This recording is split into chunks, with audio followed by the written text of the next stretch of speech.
हेच मुची प्रार्थनान, हेच मुचे मागणी, हीच मुची प्रार्थनान, हेच मुचे मागणी. माणसाने माणसाशी माणसा समवागणे,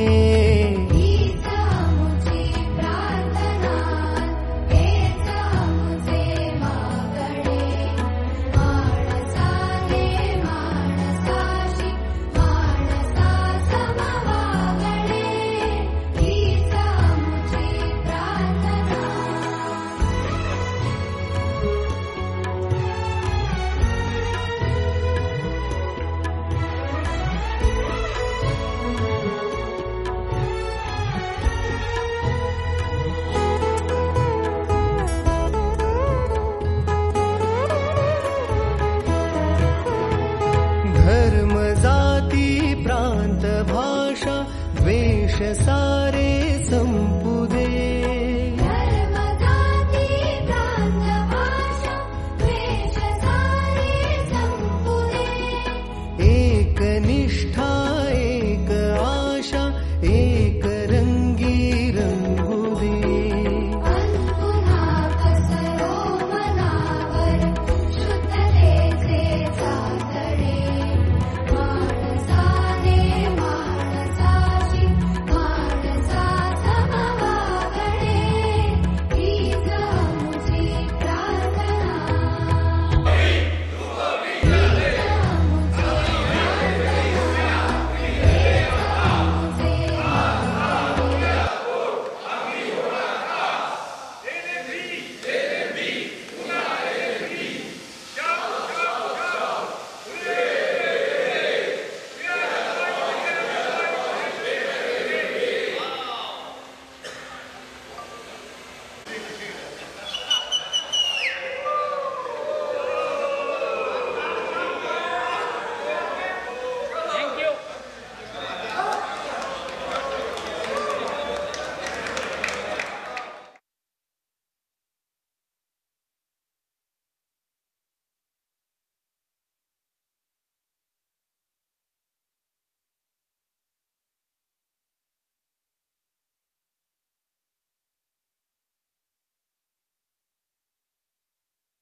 बिल्ले दिलेले आहेत.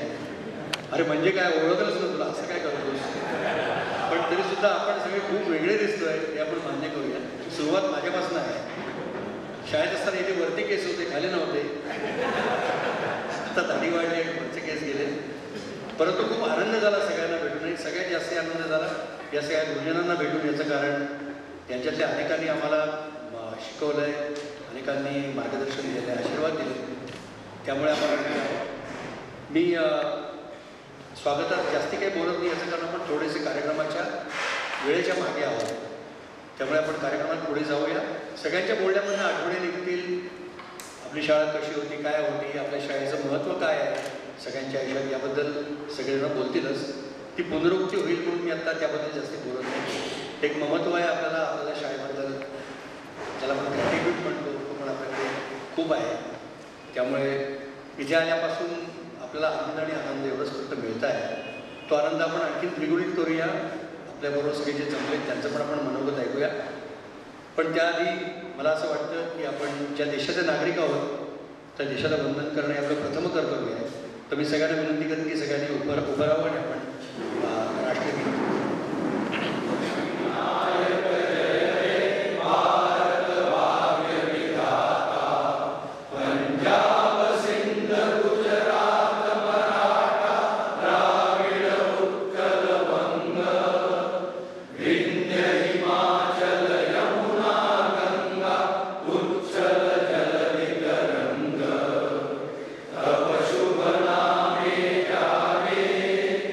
तव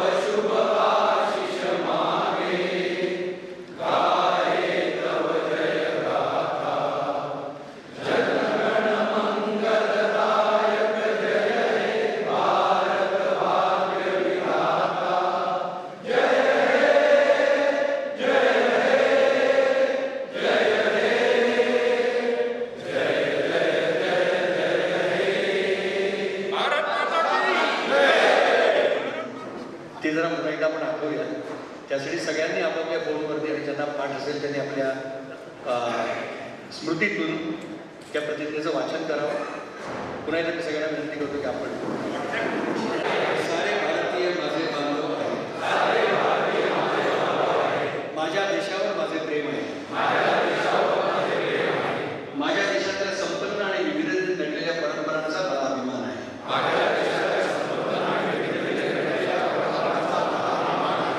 त्या परंपरांचा पायी होण्याची पात्रता माझ्यावरती यावी म्हणून मी सदैव प्रयत्न करेन.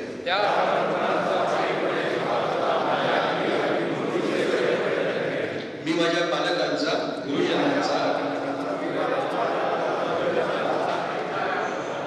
परिणाम मी माझ्या पालकांचा आणि गुरुजनांचा आणि वडीलधाऱ्या माणसांचा मान ठेवीन आणि प्रत्येकाशी सौजन्याने वागेन. माझा देश आणि माझे देशबांधव यांच्याशी निष्ठा राखण्याची मी प्रतिज्ञा करत आहे. त्यांचे कल्याण आणि त्यांची समृद्धी यातच माझे सौख्य सामावलेले आहे. धन्यवाद.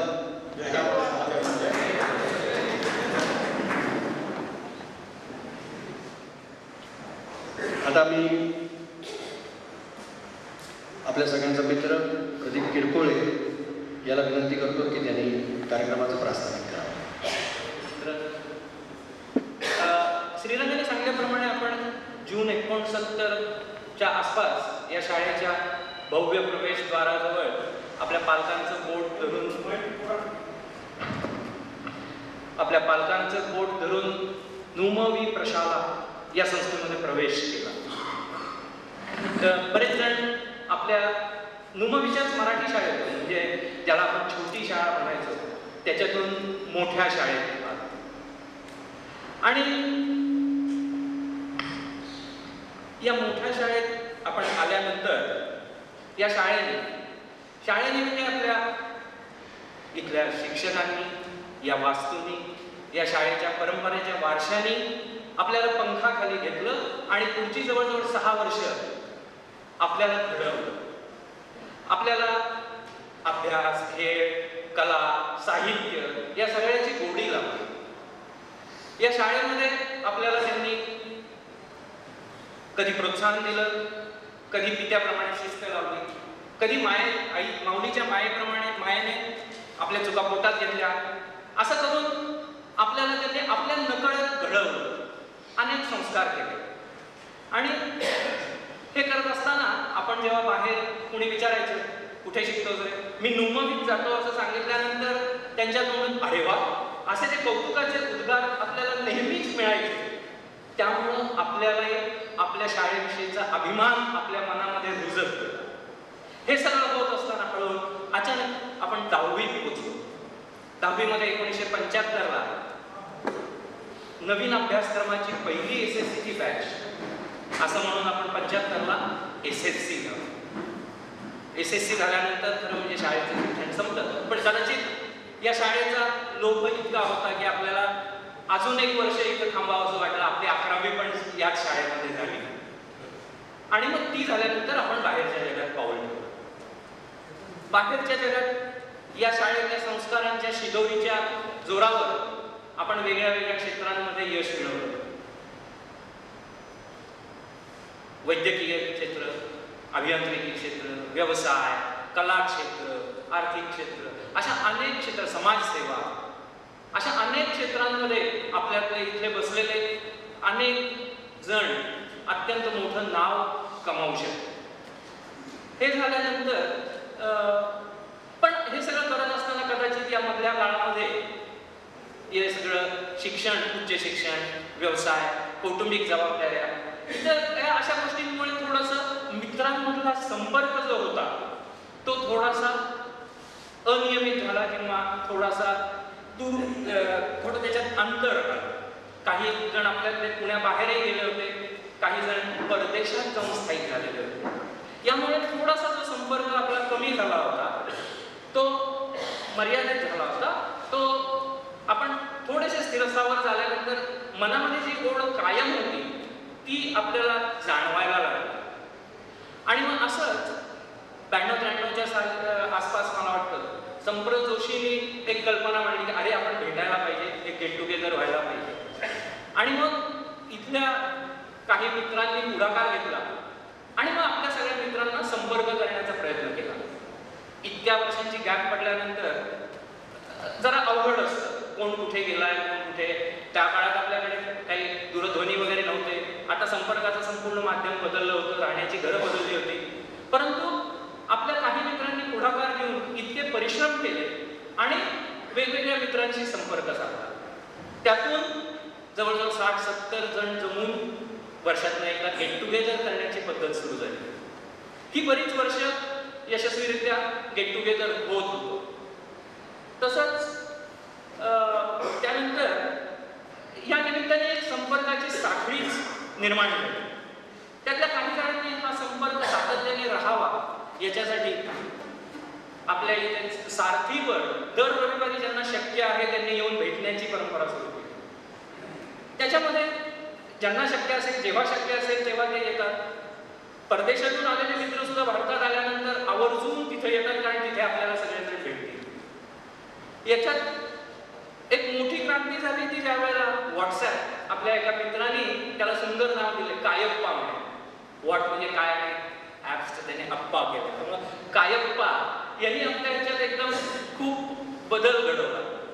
खूप मित्रांशी एका वेळेला संपर्क होऊ लागला आणि तो संपर्क सुद्धा तात्काळ व्हायला लागला, रोजच्या रोज.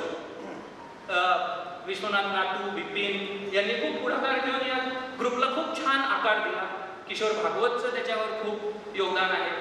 आणि या ग्रुपमुळे सगळेजण आपल्या सुखदुःखाच्या गोष्टी, मनोरंजनाच्या गोष्टी किंवा काही उपयुक्त माहिती, कलाकृती हे सगळं रोज एकमेकांना द्यायला लागलं. त्यामुळं आपण खूप जवळ असं करता करता आता हे वरचे जे सांगितले या उपक्रमांमागे उत्साह आणि ऊर्जा आहे ती आपल्यातल्याच काही मित्रांची. किशोर भागवत, नितीन कवठेकर, शिरीष जगदाळे, विश्वनाथ नातू, गिरीश लिमये, दीपक देवधर, जगदीश ढोंगरे अशी सगळी जी मंडळी आहेत यांनी खूप परिश्रम असतात याच्यामध्ये, पण ते हौसेने करतात. आणि आपल्या सगळ्यांच्या या एकत्र येण्याच्या मागे ही त्यांची इच्छाशक्ती आहे. आणि मग यांनी आपल्याला सगळ्यांना एकत्र जमवलं. आपल्यामध्ये जे आहेत ते स्नेहबंधनं परत घट्ट केली.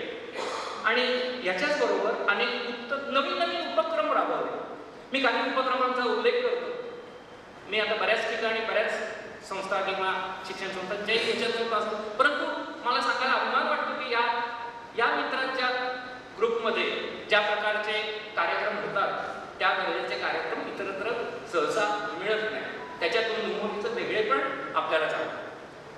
उदाहरणार्थ मैत्रांगण हा एक अतिशय अनोखा उपक्रम किशोरच्या कल्पनेतून आला. आपल्याच मित्रांमध्ये वेगवेगळ्या क्षेत्रामध्ये इतका अनुभव आणि काम केलेलं आहे, त्याच्यातून जमा झालेलं ज्ञान हे आपल्याच मित्रांकडे आहे. तर दर 2 महिन्यांनी भेटून एखाद्या सुंदरशा सभागृहामध्ये पॉवर पॉईंट अमुक सगळे तंत्रज्ञान वापरून त्यांनी ते अनुभव, त्यांचे किस्से, त्यांच्याकडे असलेली माहिती आणि आपण सगळे समवयस्क असल्यामुळे आपल्या वयाला योग्य ठरेल, आपल्या वयाला उपयुक्त ठरेल असे सल्ले हे सगळं देता येऊ शकतं. आणि या साखळीतून अतिशय सुंदर कार्यक्रम झाले. मग डॉक्टर सेठी यांनी वैद्यकीय क्षेत्रातले किंवा आपल्या बरेच कार्यक्रम झाले. त्याच्यातले मकरंद आडकरनी न्याय आणि विधी क्षेत्रातले त्याचे अनुभव किंवा नागेश राजोपाध्यांनी मानसशास्त्रातलं काय घडतंय त्याच्या गोष्टी, असे अनेक उत्तम कार्यक्रम झाले. त्याच्यानंतर मुळगुंदनी त्याचे सैन्य दलातले अनुभव, सानेने त्याच्या नर्मदा परिक्रमेचे अनुभव, दीपकनी चित्रपट रसिकतेने कसे बघावे याच्या संबंधीची दृष्टी, असे अनेक अतिशय दर्जेदार कार्यक्रम झाले. आणि हे दर्जेदार कार्यक्रम आपल्या कुटुंबियांच्या समवेत बघण्याची आणि ते सादरीकरण आपण पाहण्याची संधी या उपक्रमामुळे आपल्या सगळ्यांना. तसंच आणखी एक सुंदर उपक्रम म्हणजे श्री व सौ यांचं संमेलन. शाळेतले मित्र आपले काही जवळचे सोडले तर इतरांचा कौटुंबिक संबंध येतोच असं नाही, परंतु दरवर्षी आयोजित केल्या जाणाऱ्या या श्री व सौ संमेलनामुळे आपल्या कुटुंबियांची पण ओळख व्हायला लागली. तसंच या कार्यक्रमामध्ये वेगवेगळ्या विषयांवरचे काही छोटीशी माहितीपूर्ण व्याख्यान किंवा आपल्या मित्रांचे किंवा कुटुंबियांचे विविध गुणदर्शनाचे कार्यक्रम आणि मुख्य म्हणजे त्याच्यानंतर एक अस्सल पुणेरी भोजनाचा कार्यक्रम आणि तो म्हणजे अगदी आमरसावर तूप आणि जिलबी बरोबर मठ्ठा हे सगळं शास्त्रशुद्ध रीतीने करून हा जो कार्यक्रम होतो त्यामुळं आपल्या मित्रांच्या बरोबर त्यांच्या अर्धांगिनी सुद्धा या कार्यक्रमाची आतुरतेने वाट बघत असतात. सो त्याच्यानंतर 1975 मध्ये आपण SSC झालो, त्यामुळं 2025 मध्ये सुवर्ण महोत्सव साजरा करायचा ठरला. त्यानिमित्त एक संयोजन समिती आयोजित करण्यात आली. त्या संयोजन समितीने असं ठरवलं की आपल्याला जास्तीत जास्त मित्रांपर्यंत पोहोचायचं आणि खरोखर त्यांनी या त्या मार्गाने आपली जी मूळ 342 मित्रांची यादी होती ती मिळवून त्यातल्या 325 मित्रांची त्यांची माहिती मिळवली आज त्यांच्या संबंधी. दुर्दैवाने त्यातले जवळजवळ 60च्या पेक्षा अधिक लोक आज आपल्यात नाही आहेत, परंतु असलेल्या सर्वांपर्यंत पोहोचण्याचा आटोकाट प्रयत्न अथक परिश्रमातनं या मंडळींनी केला आणि त्यांची माहिती जमवली. आणि त्यांनी आयोजित केल्याप्रमाणे आपण या वर्षाची सुरुवात काही शिक्षकांच्या उपस्थितीत वृक्षारोपण करून केली. सामाजिक बांधिलकीचे कार्यक्रम यापूर्वी सुद्धा आपल्या या ग्रुपमधून केलेलेच होते. आणि मग त्यानंतर ह्या सगळ्या मित्रांची जी माहिती आहे आजही आपण बघितलं की अनेकांना ओळखायला अवघड जातं आणि आपल्या मेमरीमध्ये आपल्या स्मृतीमध्ये तो जुना चेहराच असतो. तर जुने चित्र आणि नवीन छायाचित्र आणि आत्ता काय करतो कुठे असतो तरी ही सगळी माहिती संकलित करून या समितीने आता आजच्या कार्यक्रमामध्ये एक सुंदर स्मरणिका प्रकाशित करायची ठरवली. त्याच्यामध्ये आपल्या अनेक मित्रांनी शब्दबद्ध केलेले शालेय जीवनातले अनुभव पण असतात. त्यामुळं याच्यावरही त्या समितीने पुष्कळच काम केलेलं आहे. आणि अर्थात याच्यासाठी लागणारा आर्थिक पाठबळ आपल्या या मित्रांनी कधीच कमी पडू दिलं नाही आणि ते नक्कीच या सगळ्याच्या पाठीशी उभे असतात. आता या पुढच्या काळात सुद्धा आपण असेच अनेक उत्तम उपक्रम करत राहूया, त्याच्यात सहभाग वाढवूया, सगळ्यांचं त्याला उपस्थिती आणि प्रतिसाद तर असेल पण प्रत्यक्ष सहभागही वाढवूया. आजच्या कार्यक्रमाच्या निमित्ताने आपली मैत्री आपले स्नेहबंध आणखी दृढ करूया. तसंच आपल्या मनात या शाळेविषयी असलेलं प्रेम, आपल्या गुरुजनांच्या विषयी असलेला आदर हे सगळं आजच्या या कार्यक्रमात व्यक्त करूया. धन्यवाद. कागद दिल्याबद्दल आणि प्रास्ताविकाबद्दल धन्यवाद. आपण आता आपल्या काही मित्रांचं मनोगत ऐकणार आहोत. सर्वप्रथम मी विनंती करतो द्वारका जलाने यांना, द्वारका नसतील तर मग श्रीनिवास सप्रे यांना विनंती करतो की त्यांनी येऊन 2 शब्द बोला. धन्यवाद. रंगाने सुरुवात करून दिलेली आहे. प्रदीपनी आजच्या कार्यक्रमाचं बॅकग्राऊंड वगैरेही सांगितलेली आहे. रंगाने मला 2 शब्द बोलायला सांगितले. मी ऑलरेडी 2च्या वर गेलेलो आहे आणि 2 शब्दांची मर्यादा पाळणं मला थोडंसं अवघड एका कारणासाठी जाणार आहे. कारण माझं संपूर्ण काम चालतं ते बायनरी सिस्टीममध्ये, संगणकांमध्ये वगैरे वगैरे. तर संगणकांमध्ये 2 ही संख्या नाही, 0 किंवा 1. त्यामुळे मी तात्पुरती रंगाची 2 शब्दांची सेलेक्शन थोडीशी बाजूला ठेवणार आहे. 2चे मी हजार नाही करणार. तर सांगितलं तसं रंगाने की आपल्यापैकी बरेच जण अगदी पहिलीपासून शाळेशी संबंधित आहेत. माझा संबंध तसा थोडासा उशिरा आला. मी 4थीपासून नुंगोळीमध्ये आलो आणि लहान शाळेत छोट्या शाळेमध्ये सुरुवात केली मी. तिथे चंद्रकांत सर, निमोणकर सर, पोरूंनी लिहिलेलं गिरवलेली अक्षरं आणि त्या शाळेतले इतर खेळ वगैरे वगैरे हे असे लक्षात राहिले. आणि तेवढ्यात 1 वर्ष होतं आहे तेवढ्यात या शाळेत यायची वेळ झाली होती.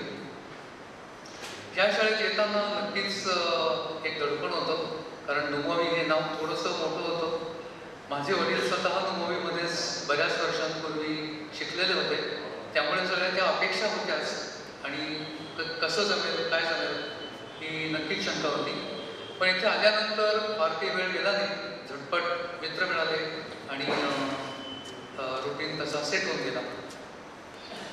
5वी पासून बघितलं 10वीपर्यंत तर या शाळेतल्या वेगवेगळ्या आठवणी आणि त्या आठवणींमधून काही काही मिळालेल्या गोष्टी मी त्याच्याबद्दल थोडंसं बोलायचा प्रयत्न करणार आहे. 5वीत आपण जेव्हा प्रवेश घेतला साधारण त्याच्या सुमाराला आचार्य अत्रे निधन पावले होते. आणि मला आठवतं की मी आल्यानंतर 1-2 आठवड्यांमध्येच ग.के. जोशी सरांनी आचार्य अत्र्यांबद्दल बरीच माहिती दिली होती. त्यांचं लेखन, त्यांचं काम, इव्हन फॉक्सपूरची मँगो लेडी पासूनची त्यांची काव्य याच्याबद्दल सरांनी सांगितलं होतं. त्याच्याच आसपास अवकाश भरणाऱ्या चालू होत्या.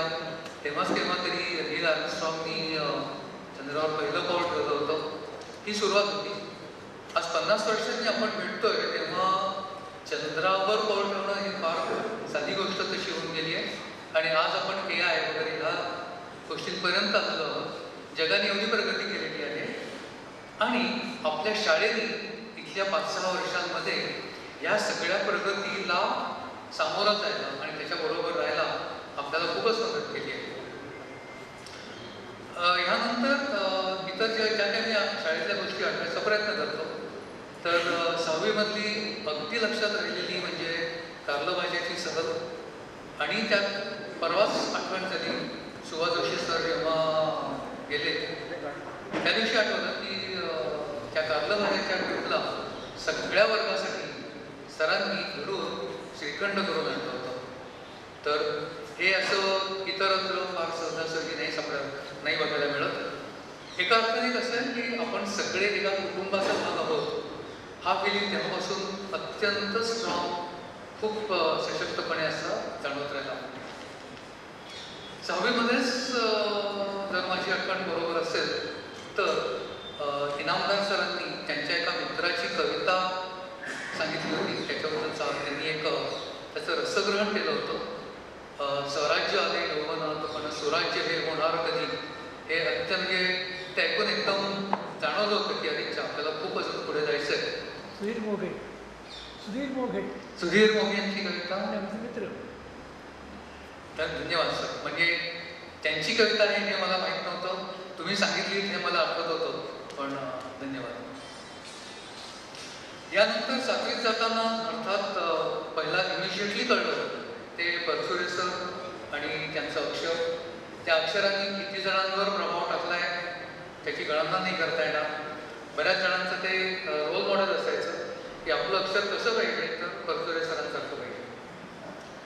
त्या वर्षीच लंके सरांची सुद्धा ओळख झाली थोड्याशा वेगळ्या माध्यमातून. पण लंके सरांनी ज्या काही गोष्टी शिकवल्या, ज्या काही सवयी लावून दिल्या, मला आठवतं लंके सरांचा क्लास असायचा आणि त्याला दिवाळीमध्ये सुद्धा सुट्टी नसायची. तर ह्या सगळ्या परिश्रमानंतर जेव्हा स्कॉलरशिप मिळाली तेव्हा कळलं की स्कॉलरशिप वाटते फार सोपी परीक्षा, पण ते जर घ्यायचं असेल तर किती परिश्रम घ्यायला लागतात. आणि एका अर्थाने नंतर परिश्रम घ्यायला कधीच कमी वाटलं नाही किंवा जास्त परिश्रम करायची तयारी कायमच राहिली. आता लंके सरांची आठवण झाल्यानंतर दुसरी एक आठवण म्हणून साहजिक आहे. जे आपल्यापैकी जे कोणी लंके सरांच्या क्लासला आलेले असतील त्या सगळ्यांनाच जर इमिजिएटलीचं स्पेलिंग विचारलं तर ते कुणीही विसरणार नाही.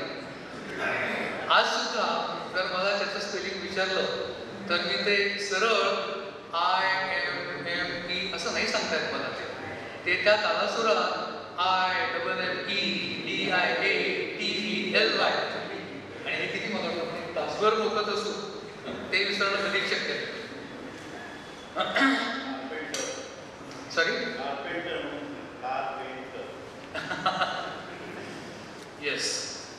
त्याच्यानंतर आठवीत आपण इंग्लिश मिडियममध्ये आलो काही जण आपल्यापैकी, आणि तेव्हा ते सुद्धा एक नाविन्य होतं. तेव्हाच इतर काही गुरुजनांची ओळख झाली. दापके सर होते तेव्हा, आणि पर्सनली माझ्या दृष्टीने दापके सरांनी आठवीमध्ये, म्हणजे तोपर्यंत जरी मला गणित आवडायचं तरी आठवीमध्ये थोडीशी गणिताबद्दल भीती झाली होती. दापके सरांनी ती भीती काढायला इतकी मदत केली की त्याच्यानंतर गणिताची मला भीती पार गेली. उलट गणिताबद्दल इतकं प्रेम झालं मला की मी नंतर BSc मॅथमॅटिक्समध्ये केलं, MSc मॅथमॅटिक्समध्ये केलं. आज दापके सर आपल्यात नाही आहेत हे एवढी मला नक्कीच जाणवते. त्याच्यानंतर सुद्धा 9वी 10वी प्रवास होत गेला, इतर अनुभव मिळत गेले.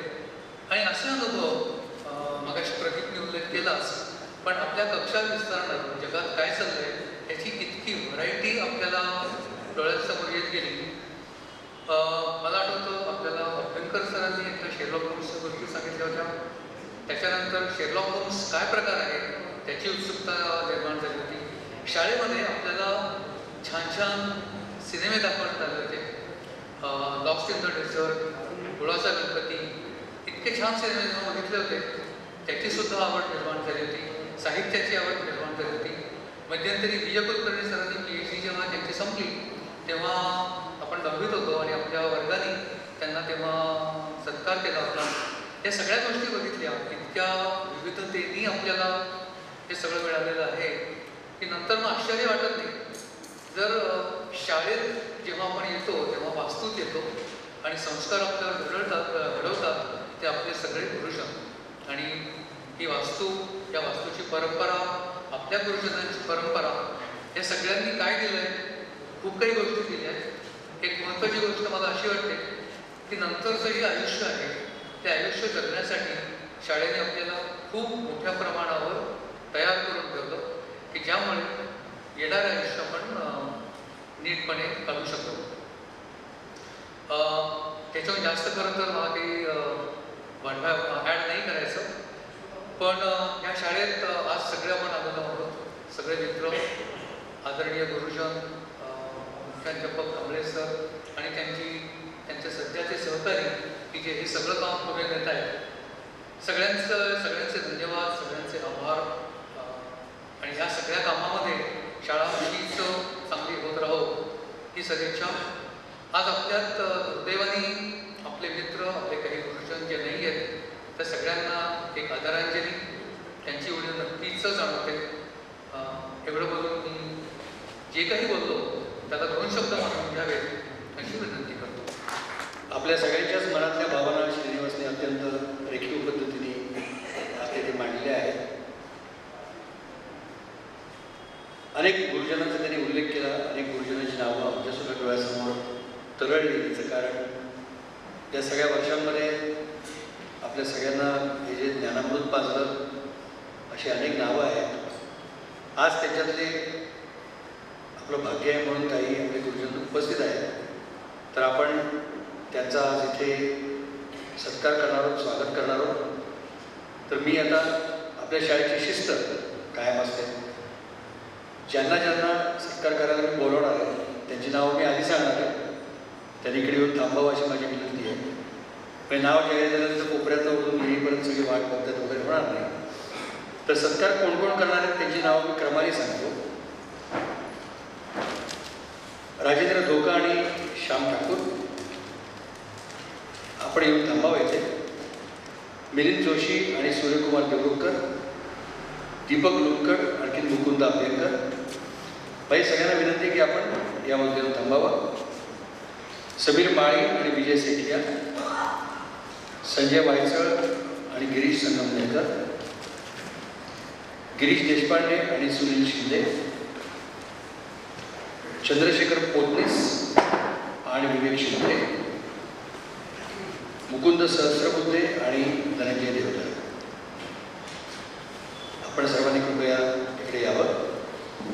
गुरुजनांचा सत्कार आपण करणार आहोत आणि मला वाटतं की आपण खालीच त्यांना त्यांचा सत्कार करूया. म्हणजे ते वरती येण्याची वर्गामध्ये त्यांच्या विविध रंगांच्या कडून आजची तारीख आणि सुविचार द्यायचे. ते आमचे गुरुजन परचुरे सर. मी विनंती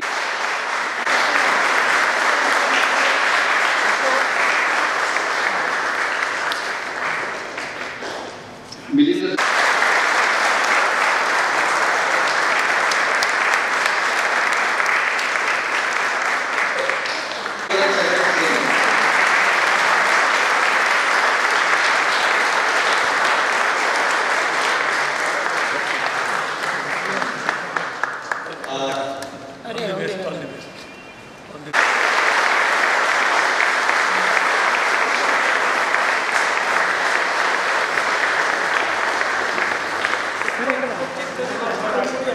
दोघं या साईडला या ना. उस्मान यांच्या कवितेचे एक दोन ओळी आहेत. 50ची उमर गाठली, अभिवादन माझं करू नका. धन्यवाद.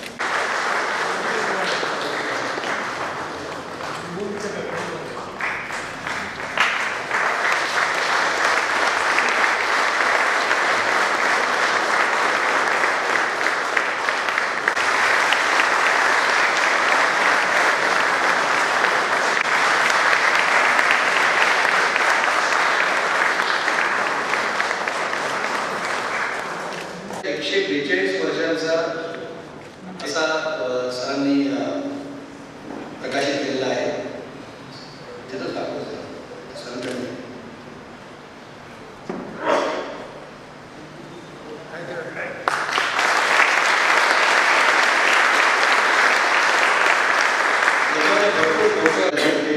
आणलेला आहे, तिथे उपलब्ध आहे. एरवी हा 300 रुपयाला असतो, पण 400 रुपयाला असतो, पण आज हा 350 रुपयामध्ये उपलब्ध आहे. सगळ्यात महत्त्वाची गोष्ट म्हणजे यातनं जे उत्पन्न मिळणार आहे ते आपल्या प्रशाला निधीला जाणार आहे. तर आपण इथे तो ग्रंथ नंतर म्हणजे असं जो ग्रंथ आहे तो ग्रंथ घ्यावा आणि जेणेकरून आपल्याला पण अत्यंत संग्रहणीय अशी माहिती मिळेल आणि आपल्या प्रशाला पण त्याच्यातनं मदत होऊ शकेल. विशेष आज सत्कार ज्यांचा करायचा आहे ज्याच्याबद्दल आपण कालपासून पेपरमध्ये पण वाचतोय आणि लालकृष्ण अडवाणींनी ज्यांना खास संदेश पाठवून ज्यांचं अभिनंदन केलं ते आपले अत्यंत लाडके असे शिक्षक आहेत नमो जोशी सर. त्यांचा काल वाढदिवस झाला. विशेष त्यांचा पुष्पगुच्छ देऊन सत्कार करावा अशी विनंती मी करतो. विनोद ओसवाल आणखीन अमर पारगे यांना विनंती करतो.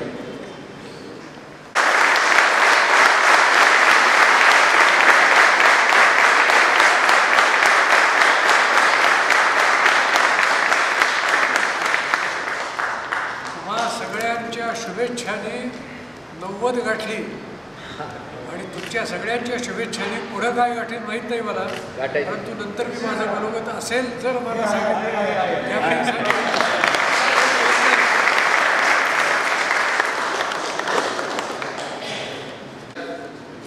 आणि सर 100व्या वर्षी आम्हाला पण असंच आरोग्य लाभो अशी आशीर्वादाची अपेक्षा.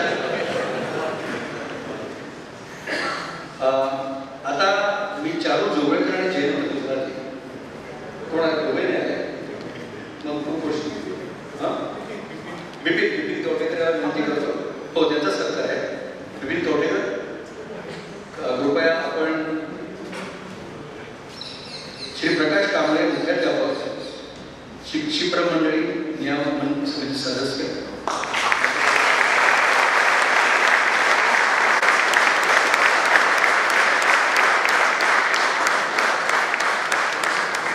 फोटो मागवलेले होते. मगाशी एकदा श्रीनिवासनी आणखीन प्रदीपनी पण उल्लेख केला. मला खरोखर या सगळ्या संयोजन समितीचं अत्यंत कौतुक वाटतं की हाती घ्या तर तडीच न्या म्हणजे काय त्याचं उत्तम उदाहरण म्हणजे आजचा कार्यक्रम आहे.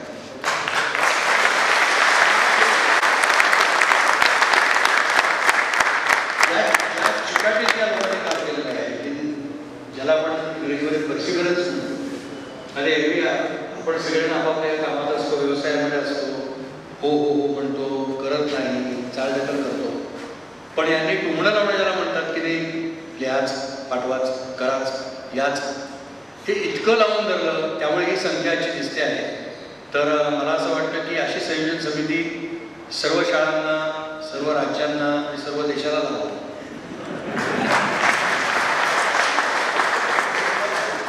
दीपक देवधरांनी बस झाला असं मला आता इशारा केला. दीपक देवधर, प्रकाश कांबळे आणि सर पराग ठाकूर सर नाही आहेत, पण दीपक देवधर आणि प्रकाश कांबळे खाल्ला करताय, गव्हर्नर करताय.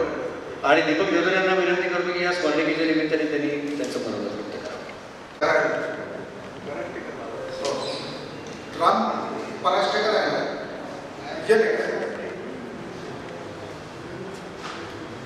ही स्मरणिका जेव्हा हा कार्यक्रम करायचा ठरला 50चा, तेव्हा आपल्या सर्व मित्रांना एक कायमस्वरूपी जवळ राहणारी सुंदर काहीतरी आठवण आपण काय देऊ शकतो याच्याविषयी आमचा जेव्हा संवाद सुरू झाला, तेव्हा आपल्याला काय बाकी काही करण्यापेक्षा आपण सगळ्यांची माहिती तरी सगळ्यांनी दिली, ती खूप चांगली आहे, कायम चिरंतन आठवणीत राहणारी अशी वस्तू असेल. त्यामुळे त्याच्या कामाला सुरुवात झाली. कल्पना अशी होती की प्रत्येकाने आपला जुना फोटो, कारण तो फोटो आपल्या मेमरीमध्ये कोरलेला असतो आणि आत्ताचा फोटो आणि थोडक्यात माहिती आपण सगळ्यांना आवाहन करतो की तुमच्या आठवणी, कारण आत्ता सगळ्यांनी आपल्याला काही आठवणी सांगितल्या, तशा प्रत्येकाच्या मनात कडू गोड झांजटपणा केलेला, पार खाल्लेला, काहीतरी टिंगलगावली केली, त्याच्या भरपूर आठवणी असतात. त्याला एक गमतीदार स्वरूपही द्यावं अशी काही इच्छा होती. त्याला खूप चांगला प्रतिसाद मिळाला. जवळजवळ 20-25 लेख आपण त्याच्यात छापलेले. फोटो मात्र आपले सगळे मित्र फार प्रसिद्धी परांमुख असल्यामुळे फोटो द्यायला काय असे लोकांची उत्सुकता होती, पण तरी सगळ्यांनी दिले, ज्या ज्या परिस्थितीत ठेवले ते आहेत तसे छापलेले. या स्मरणिकेकरता मी श्री आणि राम पराष्टेकर अशा तिघांची आम्ही उपसमिती नेमली होती. आणि आता मी नवजोशी सर आणि कांबळे सरांना विनंती करतो की आपण स्मरणिकेचं प्रकाशन करूया.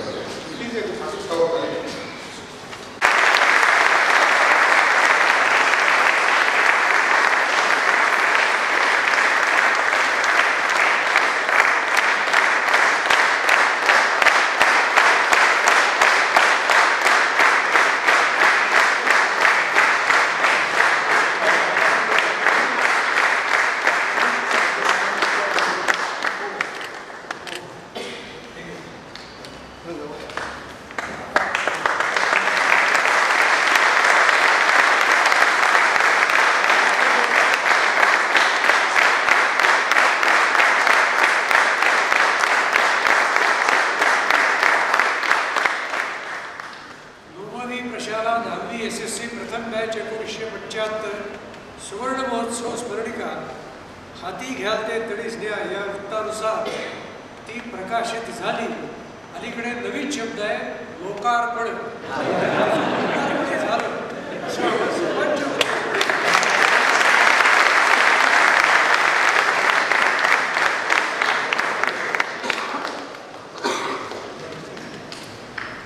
जाताना सर्वांनी स्मरणिका घेऊन जावी ही नम्र विनंती. धन्यवाद.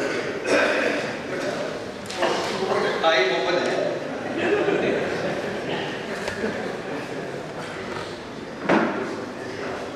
आपण शाळेत येतो आणखी आपल्याला शाळेत सवय आहे की आपले गुरुजन आपला तास घेतात म्हणजे आपल्याला त्यांचे बहुमूल्य विचार जे शिकवायचे शिकवण हे सगळं सांगत असतात.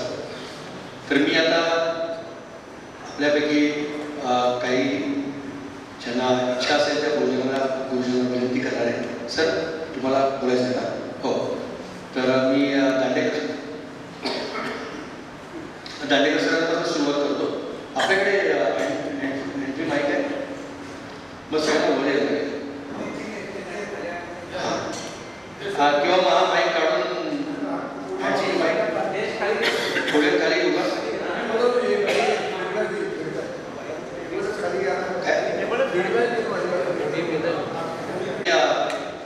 ज्यांची इच्छा असेल त्यांनीच बोलावं म्हणजे असं आवश्यक प्रत्येकाने होत असं. 20-25 नूतन वर्षाच्या मकर संक्रांतीच्या आणि या सुवर्ण महोत्सवाच्या निमित्ताने तुम्ही इथे आम्हाला निमंत्रित केलं. मित्रांनो, 1 तासापूर्वी मी प्रवेशद्वारातून आत आलो आणि माझं मन सुमारे 18,000 दिवसांचा सगळा वेध घ्यायला लागला.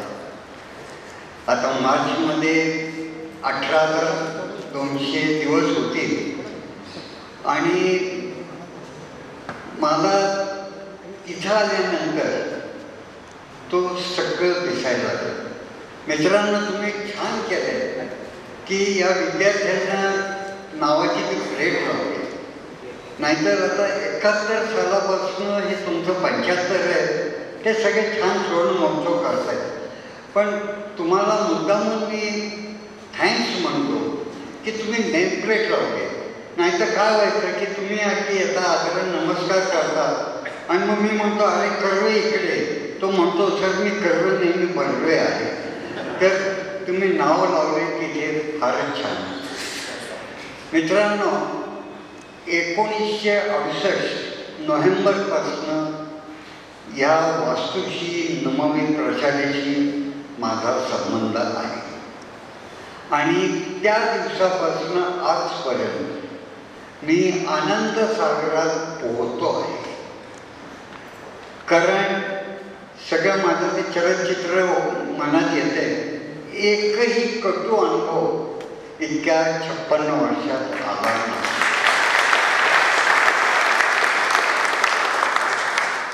आणि खूप सांगण्यासारखे आहेत प्रसंग, पण नमदोष आहे त्यामुळे तुमची सर मी अनेक भाषणं ऐकली आहेत आणि तुमचं एकच मी लक्षात ठेवलं आहे की श्रोत्यांनी टाळ्या वाजवायच्या आधीच आपण बसावं. ते 2 शब्द 4 शब्द ते मी नक्की पाहतो. तर मित्रांनो, मी इथे शाळेत नोकरीला सुरुवात केली आणि मला खरंच एक वेगळं जग दाखवायला. मग काही वेळेला शाळा सुटली की मी इथे बसायचो, रेंगाळायचो. 3-4 प्रसंग असे घडले की त्या प्रवेशद्वारातून एखादी व्यक्ती यायची, पायाची चपला काढायची आणि इथे उभं राहून या वास्तूला नमस्कार करायचा. असे 2-3 वेळा मी पाहिलं आणि एकदा त्या व्यक्तीला जाऊन विचारलं, दादा हे काय? तर त्याने सांगितलं, माझे आजोबा, 2-3 काका, चुलत भाऊ ह्या विद्या मंदिरातनं सगळं जीवनाला उपयोगी पडेल असं शिक्षण घेऊन बाहेर पडले. त्या विद्या मंदिराला मी नमन करतोय. मित्रांनो, मी अनेक कारणामुळे गेल्या 15 वर्षात सुमारे 250 शाळा आणि कॉलेजेसमध्ये महाराष्ट्रातल्या गेलो, पण असा प्रसंग मला कुठेही आढळला नाही. हे मुद्दामून मला नमूद करायचं आणि सगळं क्रेडिट जातं ते तुमच्याकडेच जातं. आणि मग 1992ला मी इथनं व्हॉलेंटरी घेऊन बाहेर पडलो. आयुष्यात काही एक मोठी चूक केली तर मी इथनं व्हॉलेंटरी घेऊन बाहेर पडलो आणि MITला मुख्याध्यापक झालो. परंतु बस तेवढंच होतं, आयुष्यात एक मोठी गोष्ट चूक केली.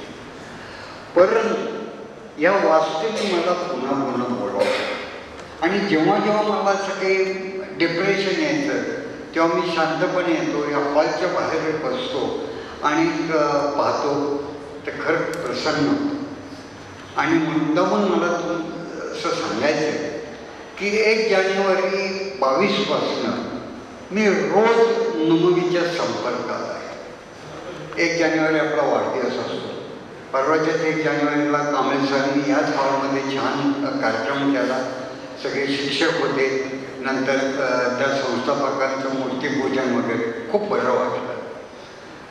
तर 22 साली माझ्या मनात असा विचार आला की नुम एवढी वैभवशाली आहे. 1 जानेवारी 1883ला सुरू झाली. मित्रांनो, 3 जानेवारी 1883च्या केसरीत लोकमान्य टिळकांनी बातमी छापली की बुधवार पेठेत नुमवी विद्यालय सुरू झाले, विद्यार्थ्यांनी प्रवेश. आणि हा सगळा इतिहास फारच मोठा आहे. आणि मग त्यांनी सगळं असं वाचत गेलो, ग्रंथ मिळाले आणि मग म्हटलं की आपण नुमवीसाठी काहीतरी करावं. म्हणून अगदी समग्र माहिती असलेला तर वैभवशाली इतिहास हा मी आता यांनी सांगितलं, तर तो तयार करायला आपल्याच काही विद्यार्थ्यांनी मदत केली आणि तो तयार झाला. तर अवश्य तो वाचा. त्या संदर्भात एक तुम्हाला सांगतो की आपले जे 4 संस्थापक आहेत तर त्यातले देव म्हणून एक आहे.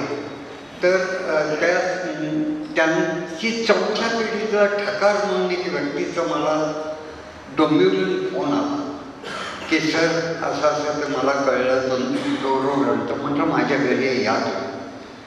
ते वर्ष 78 माझ्या घरी आले. आयुष्यात पहिल्यांदाच वेळ करणे बसले आणि त्यांच्या डोळ्यात आनंद आला.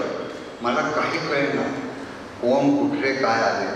तर ते म्हणाले की सर हे 100 वर्षापूर्वी माझे पणजोबा चिपळूणकर शास्त्रीचे हे त्यांच्या मागे टिळक आगरकर कर्वे यांचं सगळं हे आणि त्यांनी श्रम करून हे नोमवी प्रशाला संस्थापक झाले आणि तो सगळा इतिहास आहे. पण त्यानंतर त्यांची कुणी दखल घेतली नाही, आठवण काढली नाही. तुम्ही त्यांचा फोटो छापलाय. म्हटलं मी काय बोलू शकत नाही. तर मित्रांनो मला तुम्हाला एक सांगणं असं आहे की हा वास्तुपुरुष आहे. 110 वर्ष होऊन गेले. नुसतं इथे बघा आणि प्रत्येक ह्याच्या बघा तुम्हाला एक ऊर्जा मिळते. आणि आता माझ्या मनात 1 जानेवारीपासून असं होत आहे की हा वास्तुपुरुष ही नोमवी प्रशाला हे विद्या मंदिर स्वतःची कहाणी सांगते. आणि 1 जानेवारी 1883ला माझा जन्म झाला. मी इथे आले. मग त्यानंतर मुख्याध्यापक नामवंत विद्यार्थी. तर मला असं आता सुचवायचं आहे तुमच्यासमोर प्रस्ताव मांडायचा आहे. मी श्रीरंगशी इन्फॉर्मल बोललो कारण नोमवीच्या विद्यार्थ्यांमध्ये लक्षात येणार मी एवढा टॅलेंट आहे. त्यातल्या 60 जणांचं मी याच्यात घेऊ शकलो. माझ्या प्रकृतीमुळे तुम्ही काय फार वाढवू शकलो नाही. पण आपला एक विद्यार्थी एव्हरेस्टवर झेंडा केला. एकाने अंटार्क्टिकामध्ये संशोधन करून जागतिक दर्जाचं केलं आहे. डॉक्टर्स इंजिनियर्स काय किती बोलू.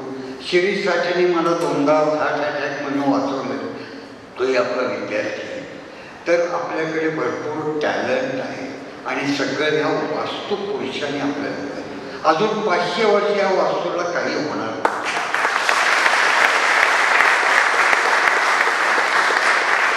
तर माझ्या मनात असं आहे की श्रीरंग नंतर राहुल सोलापूरकर वगैरे किंवा तुम्ही कुणीही तुम्ही खूप टॅलेंटेड आहात. आणि आपल्या नावातच आहे नूतन मराठी, नूतन, ॲडव्हान्स, मॉडर्न.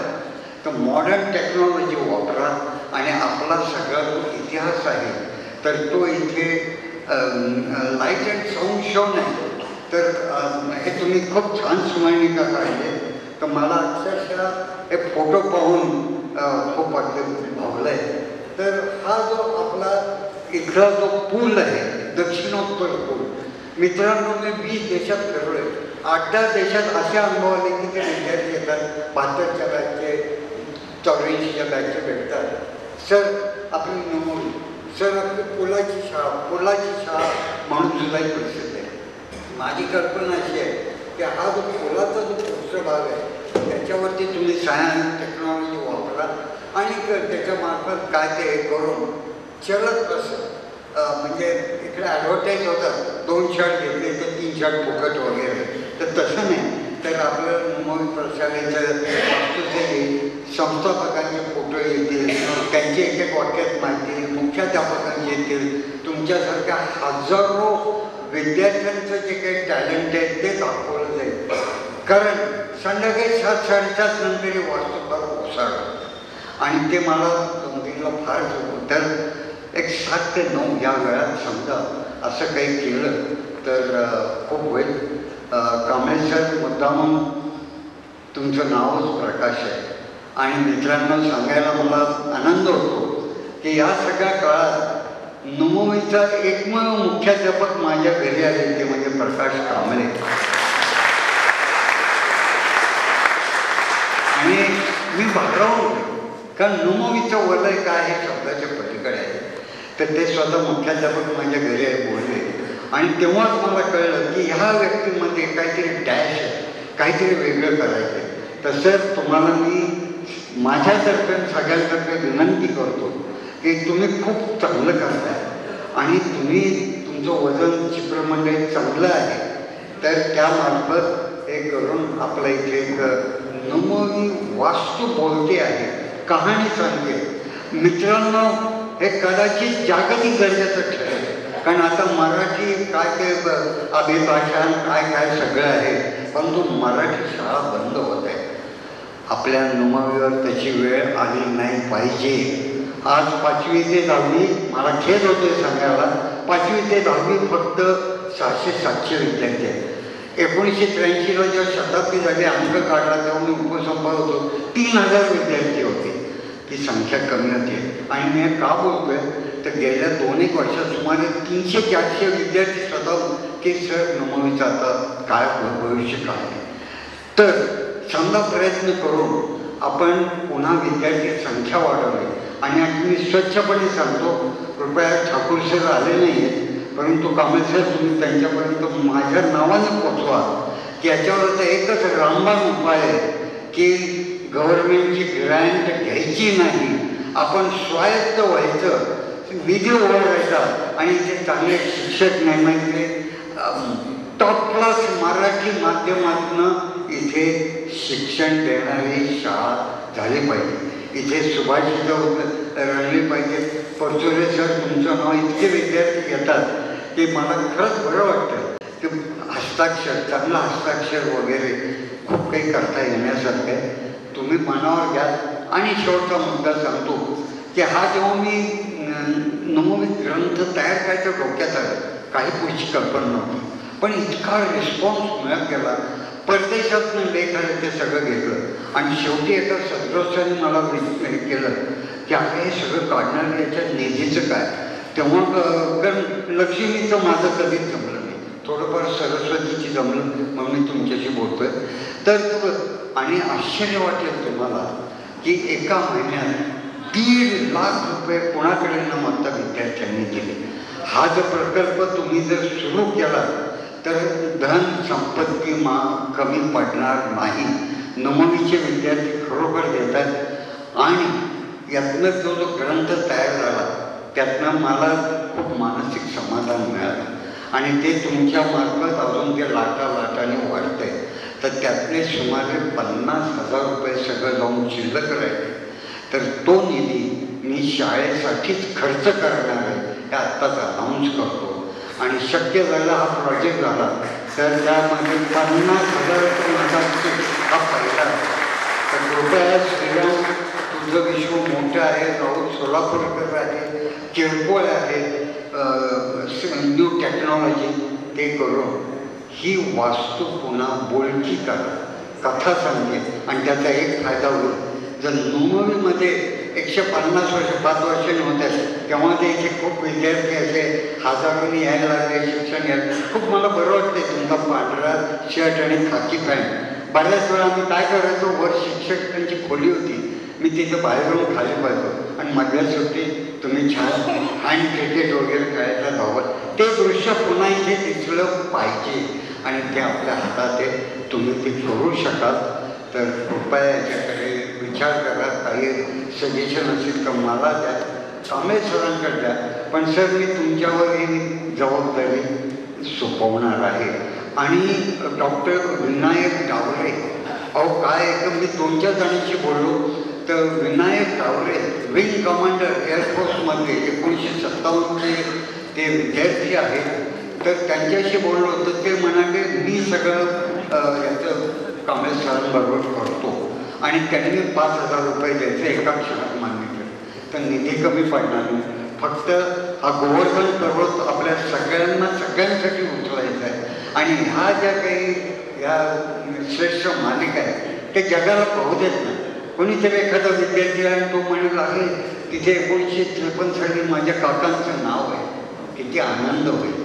तर हा आनंद आपण जनसामान्यासाठी उपलब्ध करूया.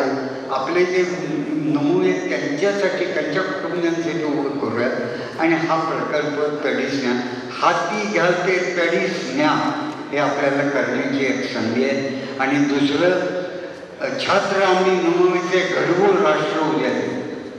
पंतप्रधान मोदी आता सगळं ते करतायत, त्यांना त्यांचं आपलं राष्ट्र उभं करू द्या. पण आपण आपली नोंदणी पुन्हा वैभवाला येईल असा एक नेम करूया, त्या हातात घेऊया आणि तडीच घेऊया. तुम्हाला धन्यवाद देतो आणि थांबतो. आणि एकच करा की तुम्ही सगळे 60+ आहात. मगाशी एकाने सांगितलं वर गेले खाली आले काही हे झाले, तरी पण तुम्हाला पाहून आनंद होतोय की तुमचे आनंदी चेहरे असेच हसत राहतात. प्रकृतीची काळजी घ्या, कारण तो निसर्ग आहे. 60+ झाल्यानंतर काहीतरी सुरू होतं, तर मुद्दामून त्याच्याकडे काळजी घ्या. एवढं मी बोलतो. माझे विचार मांडायला संधी दिली. खूप खूप धन्यवाद. तुम्हाला पुन्हा एकदा शुभेच्छा देतो आणि थांबवतो.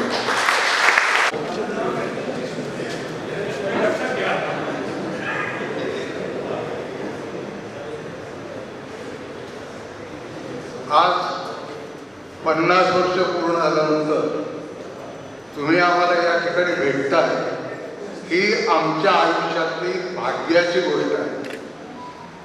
माणसं जवळ येणं आणि संवाद साधणं ही जीवनातली एक फार मोठी गोष्ट असते. त्यामुळं माणसाच्या अंगामध्ये ऊर्जा निर्माण होते आणि तो पुढचं आयुष्य जगायला त्या ठिकाणी सोयीस्कररित्या जगू शकतो. मला अजून आठवत आहे, आमच्यावर जे संस्कार झाले ते डॉक्टर प्रणा जोशी, डॉक्टर पु.ग. सहस्रबुद्धे, नुमवीतले सवई सहस्रबुद्धे या सर्वांनी सांगितलं की तू ज्या वेळेला विद्यार्थ्यासमोर जाशील त्यावेळेला तुझ्या हातात कुठलाही कागद असता कामा नये. जे काय बोलायचं त्याचं तू स्मरण कर आणि त्या विद्यार्थ्यांच्या पुढे बोल. त्याचा परिणाम विद्यार्थ्यांच्या मनावर चांगला होतो. नाही तर 2 शब्द बोलायचे, पुन्हा पुस्तकात पाहायचं किंवा कागदावर पाहायचं, त्याचा परिणाम.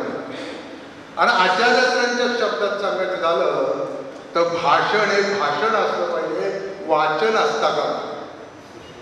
तेव्हा भाषण करायचं असेल तर मनात काहीतरी विचारांची मालिका आपोआप निर्माण होते.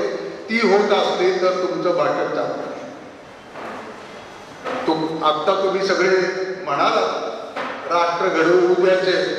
आता उद्यापर्यंत थांबायची वेळ नाहीये. आजचं राष्ट्र काय ते घडवण्याची वेळ आता तुमच्यावर आहे. आमच्या नुमवीचे विद्यार्थी सर्व क्षेत्रात आहेत आणि मोठ्या मोठ्या पदावर आहेत. तेव्हा त्यांच्याकडून आमच्या अपेक्षा आहे की या देशामध्ये सध्याची परिस्थिती चालू आहे त्या परिस्थितीचं आकलन त्यांनी करावं आणि देशाचं स्वातंत्र्य धोक्यात येणार नाही यासाठी प्रयत्नशील राहावं अशी विनंती करून मी माझे विचार संपवतो. धन्यवाद.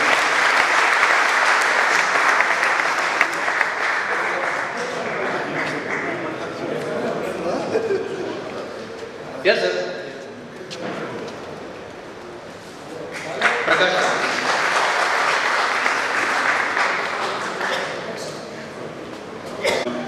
1975 सालचे SSC पास आउट झालेले सर्व विद्यार्थी,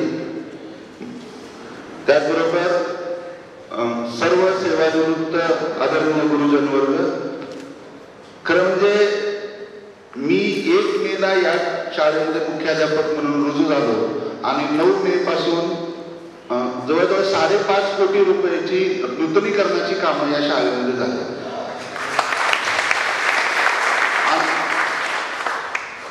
म्हणजे मी आत्ताच्या सध्याच्या परिस्थितीबद्दल मी तुम्हाला थोडक्यात शाळेबद्दलची माहिती सांगतो. कारण प्रत्येक वर्गात नूतनीकरण करत असताना प्रत्येक वर्गामध्ये इंटरनेट कनेक्शनची सुविधा उपलब्ध करून दिलेली आहे.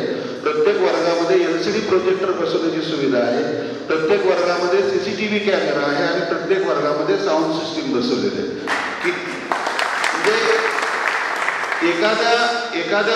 म्हणजे एखाद्या वर्गामध्ये जर गोंधळ चालत असेल तर मुख्याध्यापक ऑफिसमधून त्या वर्गातला गोंधळ नियंत्रित करता येतो. सूचना त्या वर्गाला तिथे देता येतात. त्याचबरोबर प्रत्येक वर्गात CCTV कॅमेरा असल्यामुळे आता शिस्तीचा प्रश्न पूर्णपणे सुटलेला आहे की जे शिक्षक नसताना वर्गामध्ये पडी घ्यायचे, तर ते पडी घेण्याचं प्रमाण आता पूर्णपणे थांबलेलं आहे. कारण बेसिक विद्यार्थी आयडेंटिफाय करून त्यांना ऑफिसमध्ये त्यांना बोलवून त्याच्या वर्गाचं ते फुटेज दाखवायचं आणि पालकाला बोलवून घ्यायचं. जर गंभीर चूक करत असेल तर त्याच्या पालकाला सांगून त्याचे नावं पण कमी केलेले आहे. थोडक्यात काय की ही जी वैभवशाली परंपरा आहे, 1983 साली स्थापन झालेली ही शाळा आणि या शाळेने जे काही संस्कार विद्यार्थ्यांवरती केलेले आहेत त्याची प्रचिती आज आपण 75 साली पासआउट होऊन सुद्धा पुन्हा या शाळेमध्ये एकत्र येतात. म्हणजे याच्यावरूनच त्या काळामध्ये तुम्हाला जे शिक्षण मिळालेलं आहे त्याची जी गुणवत्ता होती ती गुणवत्ता त्याच्यातून प्रकट होते. कारण या ठिकाणी दिलेलं जे शिक्षण आहे तर ते तुमच्यासाठी किती महत्त्वपूर्ण होतं आणि त्याच्या शिक्षणाच्या जोरावरती तुम्ही तुमच्या जीवनामध्ये यशाची शिखरं गाठलेली आहेत. त्यामुळे तीच शिक्षणाची परंपरा आजही चालू आहे. कदाचित तुमच्या काळामध्ये तंत्रज्ञान एवढं विकसित झालेलं नव्हतं, परंतु आता तंत्रज्ञानाचा उपयोग करून विद्यार्थ्यांना दर्जेदार गुणवत्तापूर्ण शिक्षण देण्याचा आमचे सर्व शिक्षक प्रयत्न करत आहेत. या निमित्तानं मी हे आश्वासन देतो की आमच्या शाळेतील शिक्षक यापुढेही अशाच प्रकारचं दर्जेदार शिक्षण यापुढील विद्यार्थ्यांना देतील.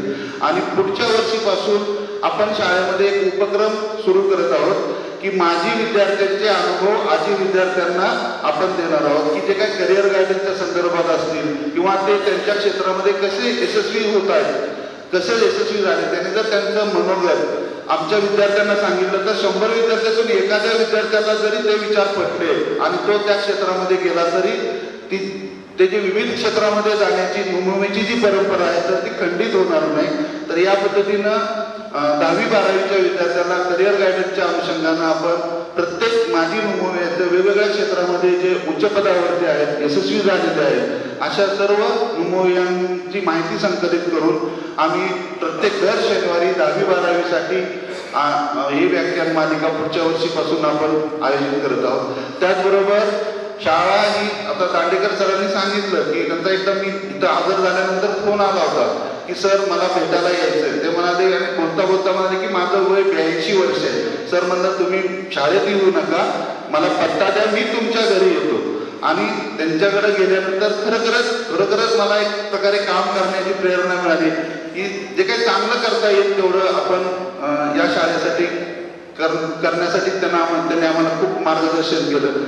तर शाळेसाठी जे काही करता येईल ते अजून चालूच आहे. आणि सगळ्यात महत्त्वाची गोष्ट म्हणजे की 142 वर्षानंतर पहिल्यांदाच 1ली ते 12वीच्या शिक्षणाची सोय या वास्तूमध्ये झालेली आहे. आज 1ली ते 12वी पर्यंतचे विद्यार्थी या ठिकाणी शिक्षण घेत आहेत. तर ही एवढं बोलून मी माझे 2 शब्द संपवतो. धन्यवाद.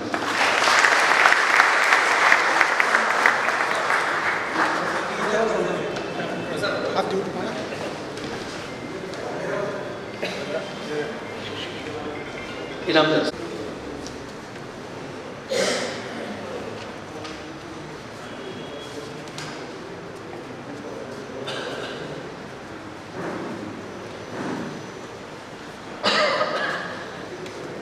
खरं सांगायचं म्हणजे तुम्ही सगळे प्रज्ञावंत विद्यार्थी माझ्यासमोर असताना मी काय बोलणार असा माझ्यासमोर एक प्रश्नच आहे. पण ही मालिका मी सगळी सहज चालली. तुमचे जुने फोटो, नवे फोटो, हा जर काही उपक्रम तुम्ही अतिशय छान केला. किती चेहरे बदलले तुमचे. चेहरे ही माणसाची ओळख आहे, हे खरंच आहे. हॅलो, मी एवढंच तुम्हाला सांगू इच्छितो की स्मरणिका 2 आपले जे शताब्दी वर्ष झालं तेव्हा विभा देशपांडेंची मला आठवण झाली. त्या विभा देशपांडेने खूप सुंदर स्मरणिका तयार केलेली आहे आणि त्याच्यामध्ये 300 नावं आपल्या नववीचा इतिहास शोधून मी त्यात साकारलेली आहेत. एवढंच तुम्हाला सांगतो. दुसरी गोष्ट, आज श्रीरंग गोडबोलेची कविता मी आत्ता सहज वाचत होतो. यात सगळं काही आलेलं आहे.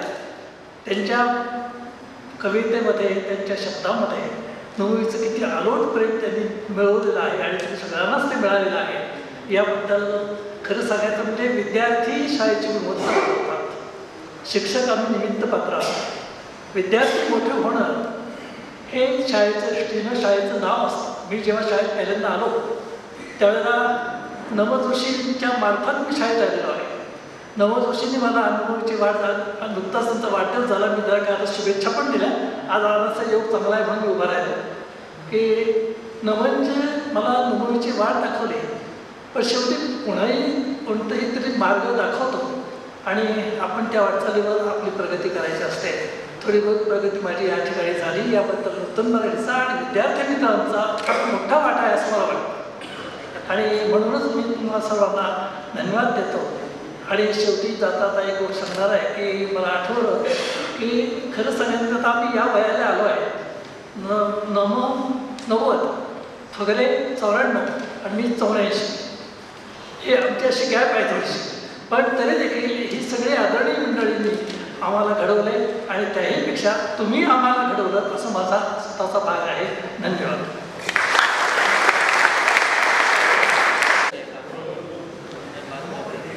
सगळ्यात शेवटी नमस्कार. थोडा वेळ जास्त झाल्यामुळे बोलावं का नाही असा संभ्रम होता, पण शेवटी बोलावं असा निर्णय झाला. तो अशा करता झाला की आता बऱ्याच योजना आपण ऐकल्या, त्यातल्या प्रॅक्टिकली किती शक्य आहे याचा विचार आपण नक्की करूया. तुमच्या काळातलं जे यश होतं त्यातलं 50% शिक्षकांना नक्की होतं, पण 50% तुमच्या आयांना होतं. सगळ्या ज्या आया घरी उत्तम संस्कार करून मुलं 70 ते 80% रेडीमेड आमच्या हातात देत होते, त्याला आम्ही उत्तम पॉलिश करून बाहेर पाठवत होतो आणि त्याला खरं मोठं यश होतं. आता काय झालंय, येणारी मुलंच अशा घरातनं येतात की संस्कार खूप कमी प्रमाणात असतात. तुम्ही जर त्यांचा राहण्याचा एरिया पाहिला तर बऱ्याचशा झोपडपट्टी भागातली मुलं इथे येतात. याचं 2 कारण आहेत. तुम्ही स्वतः विचार करा की आपली स्वतःची नातवंड मुलं या शाळेत आली का? त्याचं उत्तर नकारात्मक आहे. याचं कारण असं की इंग्रजी माध्यमाचा असलेला पगडा हा इतका भेटतोय की मराठी माध्यमामध्ये मुलांना घालण्याचं पालकांचं डेअरिंगच आता होत नाही. त्यामुळे हळूहळू याला उतरती कळा लागली आणि याला संस्था, पालक, समाज हे सगळे जबाबदार आहेत. असं एक फॅक्टर बोट दाखवून सांगता येणार नाही की ज्याच्यामुळं नुमवीचा दर्जा खूप कमी झाला. परंतु एक गोष्ट खरी आहे की आज सुद्धा नुमवीमध्ये खूप चांगल्या गोष्टी घडत आहेत. फक्त त्याकडं बघण्याची आपल्याला दृष्टी पाहिजे. आहे त्या मुलांमध्ये खूप चांगले चांगले प्रयत्न चालू आहेत. ह्या सगळ्याला आपण सगळेजण शुभेच्छा देऊ आणि आपल्या परीने जे येऊन सहकार्य करता येईल ते सगळेजण करूया. शेवटची एक आठवण सांगतो की सिंहगडावर मी विद्यार्थ्यांना घेऊन जायचो, तर त्या काळामध्ये झाडाच्या, आता ही नुमवीतलीच मुलं होती, ती पाऊल वाटेने आम्ही वर जाताना सर त्या झुडपामध्ये काहीतरी हालचाल दिसते असं म्हणायचे.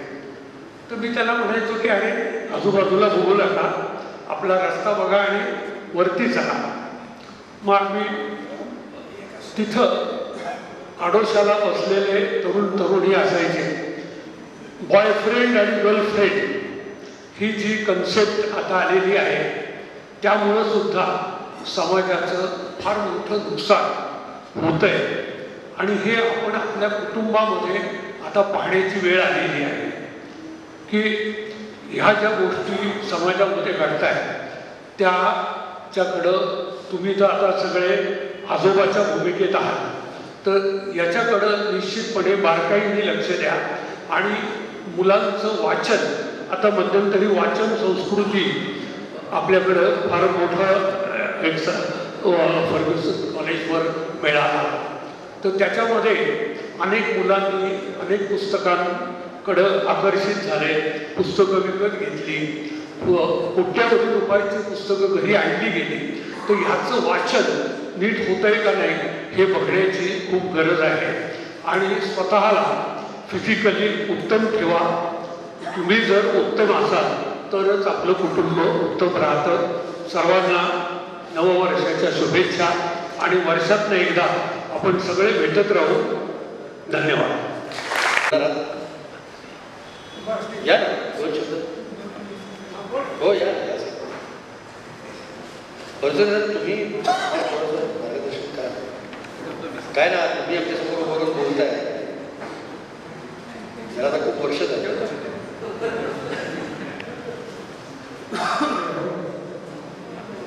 माझ्या मनात जे काही चाललं होतं सांगायचं ते सगळं सांगून झालंय. फक्त एक महत्वाचं सांगायचं माझ्या मनात आहे, ते मी सांगतो थोडक्यात. प्रत्येक लहान मुलं, आपली म्हण आहे, मुलांचे पाय पाळण्यात दिसतात. तेव्हा लहानपणापासून आपल्या मुलामध्ये काय चांगले गुण आहे, कुठले गुण नको, कुठले गुण त्याचे वाढवायला पाहिजे, हे प्रत्येक पालक ओळखतो. ते ओळखा. आणि माझं, मी कलाकार असल्यामुळे त्या बाबतीत मी फक्त थोडंसं सांगतो, सुचवतो. बघा,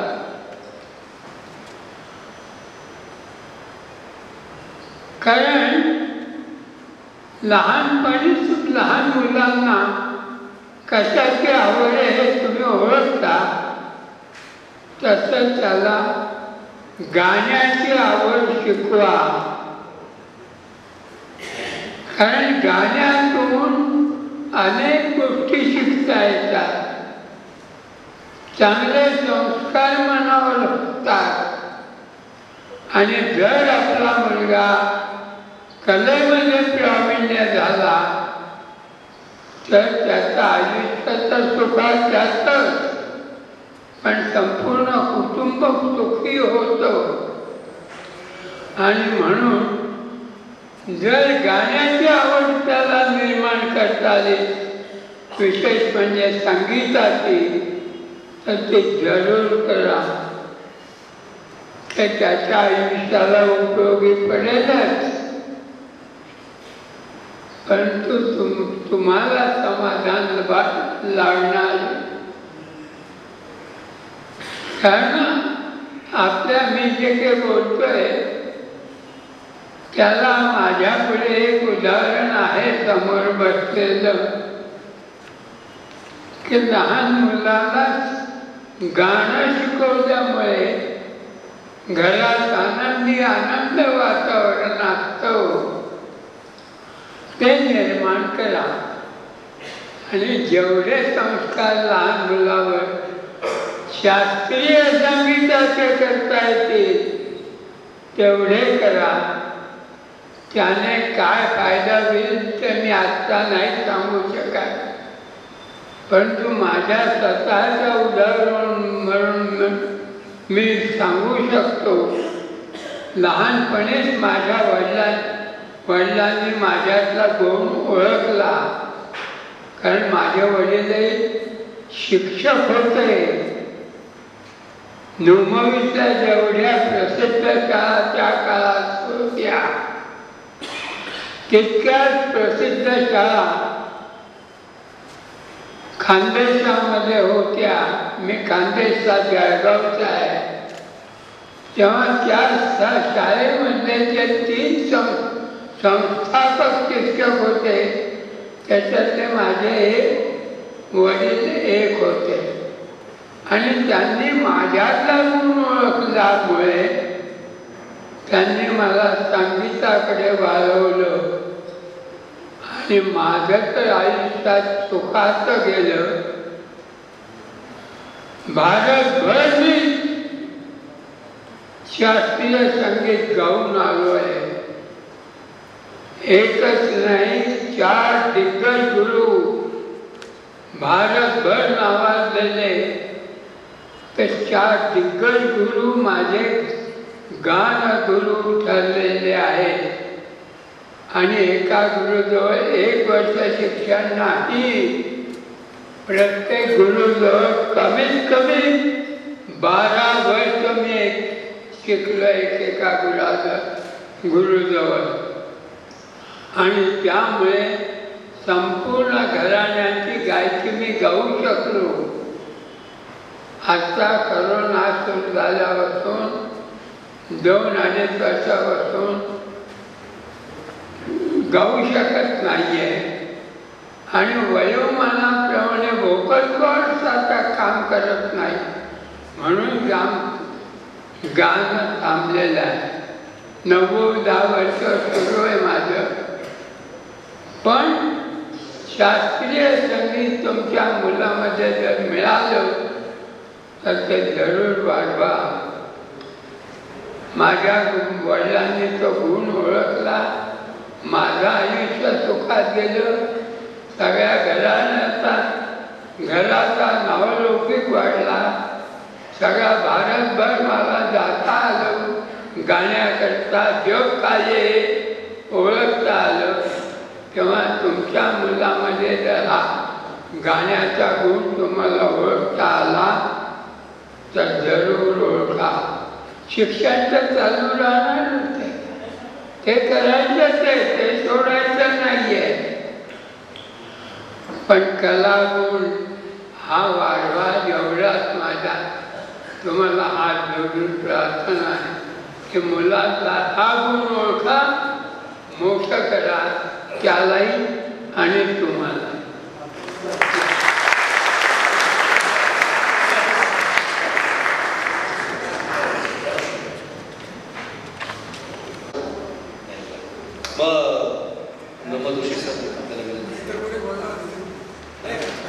अध्यक्षीय भाषण.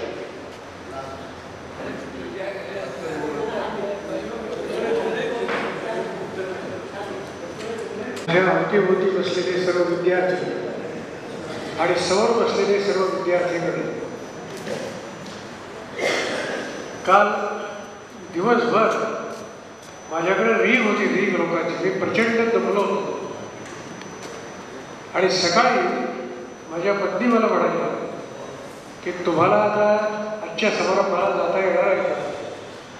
म्हणलं होय, मी खूप दमलो आहे आणि मला प्रचंड ऑक्सिजनची गरज आहे. ती गरज भागवण्यासाठी मी आज आजच्या समारंभाला जातो आहे.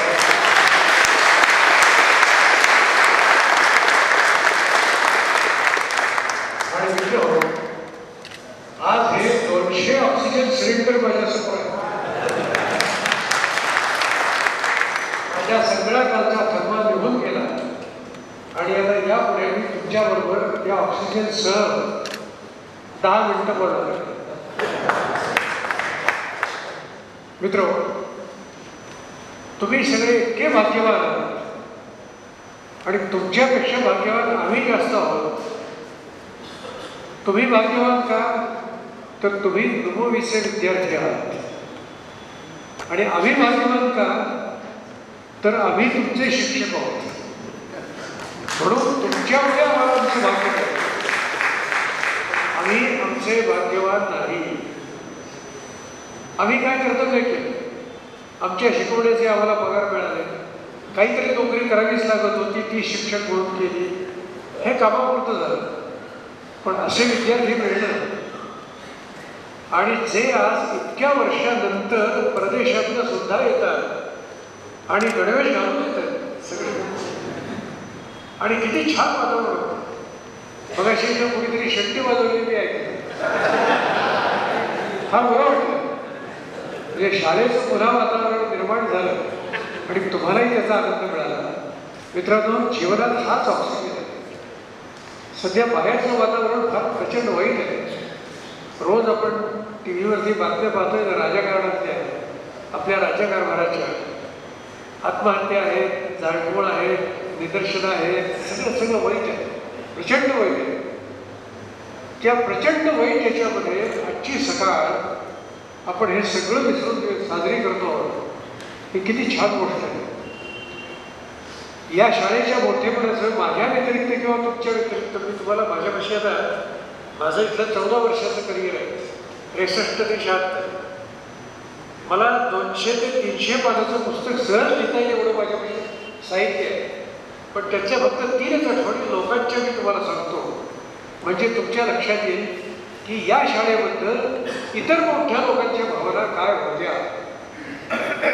मी 63ला इथं आलो आणि गॅदरिंग आपलं होतो 64.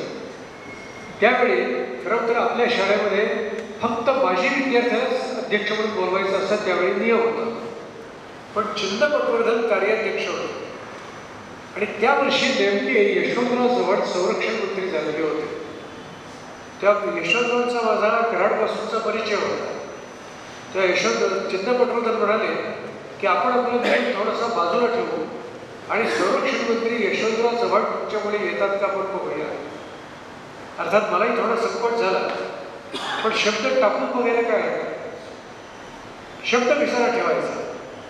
म्हणून मी यशवंतरावला फोन केला. मी त्याच्या गावाकडचा मूळचा म्हणून पहिल्यापासून माझा परिचय. आणि यशवंतरावांनी होकार दिला आणि भारताचा संरक्षण मंत्री एका शाळेच्या साध्या स्नेहसंमेलनाला अध्यक्ष म्हणून आला. पण या माझं म्हणजे मी त्याला बोलावलं किंवा मला त्यांनी मानलं हा मोठेपणा नाही. या शाळेचा मोठेपणा त्यांच्या शब्दात तुम्हाला सांगतो. त्यांनी आपल्या भाषणात असं सांगितलं की नम जोशींचा माझा परिचय म्हणून मी आलो हे तर खरंच, पण ते एक निमित्त आहे. मित्र हो, मी यशवंतरावांच्या शब्दात सांगतोय. आता मी 1932 साली टिळक हायस्कूलमध्ये विद्यार्थी होतो. त्या टिळक हायस्कूलमधून वक्तृत्व स्पर्धेत भाग घेण्यासाठी एका नूतन मराठी विद्यालयात मी विद्यार्थी म्हणून आलेलो होतो. त्या वक्तृत्व स्पर्धेत मला पहिलं बक्षीस मिळालं आणि परीक्षक होते नरसिंह चिंतामण केळकर. नरसिंह चिंतामण केळकरांना माझं भाषण आवडलं. त्याने मला पहिलं बक्षीस दिलं आणि मला पुन्हा भाषण करायला लावलं. ते भाषण मी पुन्हा म्हटलं आणि मला तिथं बक्षीस जे मिळालं त्या रकमेतून ग्राहकला मला तिथं झालेला झेंडा लावण्याबद्दल ब्रिटिश सरकारने जो दंड केला तो दंड मी या परीक्षेतून भरला बक्षिसात. आणि मित्र हो, म्हणजे पटवर्धनांनी आपल्या प्रास्ताविकात सांगितलं होतं की आम्ही आमच्या शाळेच्या माजी विद्यार्थ्याचा नियम मोडून संरक्षण मंत्री यशवंतराव चव्हाण यांना बोलवलेला आहे. किंवा शेवट यशवंतरावांनी असा केला की म्हणून चिंता पटवर्धन तुम्ही नियम मोडलेला नाही, मी भारताचा संरक्षण मंत्री म्हणून इथं आलेलो नाही, या शाळेचा माजी विद्यार्थी व्हावं अशी माझी जी महत्वाकांक्षा होती ती माझी इथे येऊन पूर्ण झाली. म्हणून मी तुमचा विद्यार्थी म्हणूनच आलेलो आहे.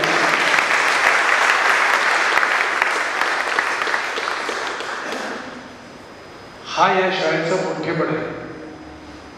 दुसरा मोठेपणा सांगतो. मी शिक्षक होतो. 10वी यायला मी एकदा तास घेतो आणि गैयलक्षित मुख्याध्यापक होते. गैयाने मला तास घेतानाच निरोप पाठवला की आज एकदा काही मोठे VIP आपल्याकडे येणार आहे आणि ते तुमच्या वर्गात येणार आहे.